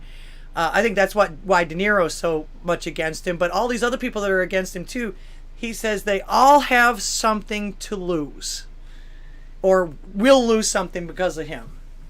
And I think it's because, like I say... Well, I imagine there's a slight log they all have in common, so... Yeah. Well, one of the things also, too, if you know that... one of the things that if you realize, Trump knows all of these people from outside of politics because every single fucking one of them have come to him for support in one way or another throughout their years in office. Every single one of them. Yeah. You know that, right? I mean, because he's got lots. Yeah. I mean, I do. Whenever you got lots of money like that, everybody's after it. Either trying to sue him out of it, or trying to politician him out of it, or trying to get him to donate, or trying to whatever.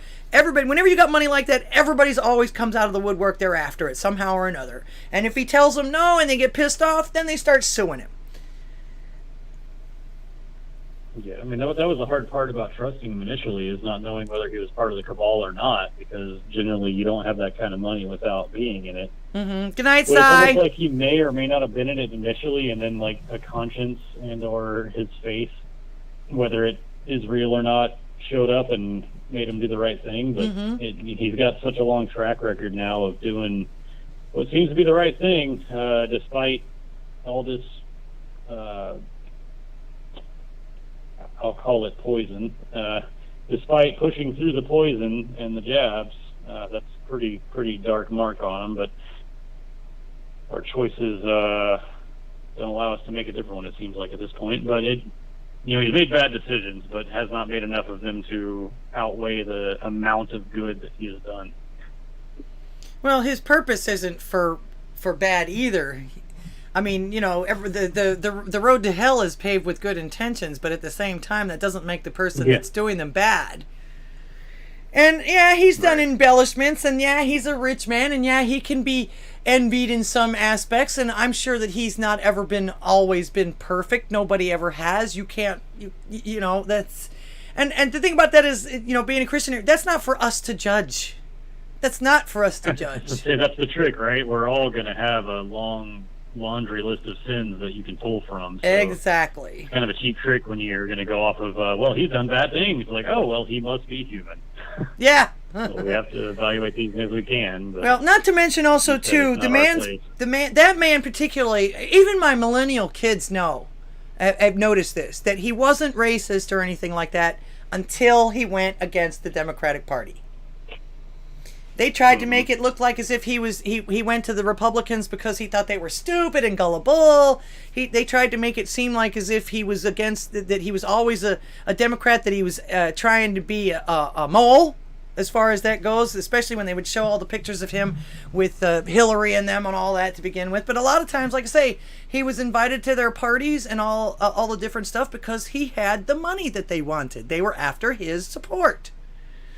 So, yeah, of course he's going to schmooze with all of these people. Not to mention the fact that they all say that, he's going to ruin us around the world and everything like that. He is a international real estate mogul. And I don't know about any of the other countries, but I'm pretty sure about this because it's the same here. You don't buy properties, especially giant properties, without dealing with some kind of official. Especially in other countries. You have to literally have permission from the presidents of these companies to be able to do any kind of real estate business. So and these people think that he didn't know any of these politicians in these other countries. Are you kidding me? He probably rents to most of them or has sold to most of them. So, yeah. That makes you wonder if he has more on them than they do. If he has more on them than they do on him. I guarantee you they do. Because also, too, here's another point. There was a paparazzi lady that was actually assigned to him for almost the entire 40 years before he got into the presidency. You don't think after all that time of them following him and digging in him and everything like that, they wouldn't have found something by the time he decided to be the president? But they didn't.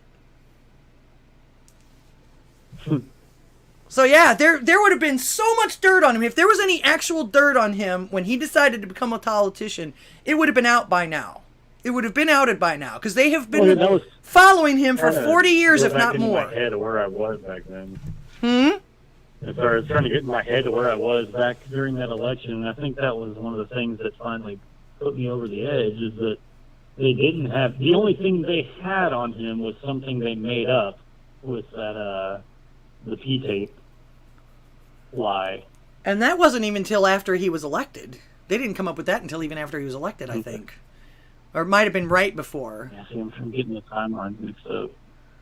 Yeah, it's hard to keep up with all of that stuff. That I was going to go with him in the primaries because I ended up voting over him over Ted Cruz just because I was like, well, Ted Cruz sounds good. But it was back then because the Lord hasn't gone so many places in 4 years. Mm-hmm. Well, I think that a lot of the reason why he got elected also too is because the mainstream media were that's all they talked about. That's he had nothing but free advertising from all of those people, and he used it to his advantage too. I'll never forget that one thing where he had announced he was going to have this rally, but it ended up being a bunch of veterans giving each other awards for something like that, and he literally made the mainstream media sit through that entire procession with all of these veterans before he even got there. It was he really trolled the shit out of them, and they hated him for it. Yeah, he did. He trolled the shit out of the media, and they hated him for it. In fact, I missed the conflicts between him and Baby Jim Acosta. Oh, Jim Acosta. Mr. CNN sucks. So yeah, that was fun, and actually it's going to be fun too this year too. These two next elections are going to be a lot of fun too. They're going to be a pain, and you're going to hear a lot of bullshit from the other side and a lot of whining and gnashing of teeth. But I think, like I say, I think from some of the stuff, at least this week, we're winning. Between the CNN going down and Netflix is going down, Obama was kicked out of Spotify.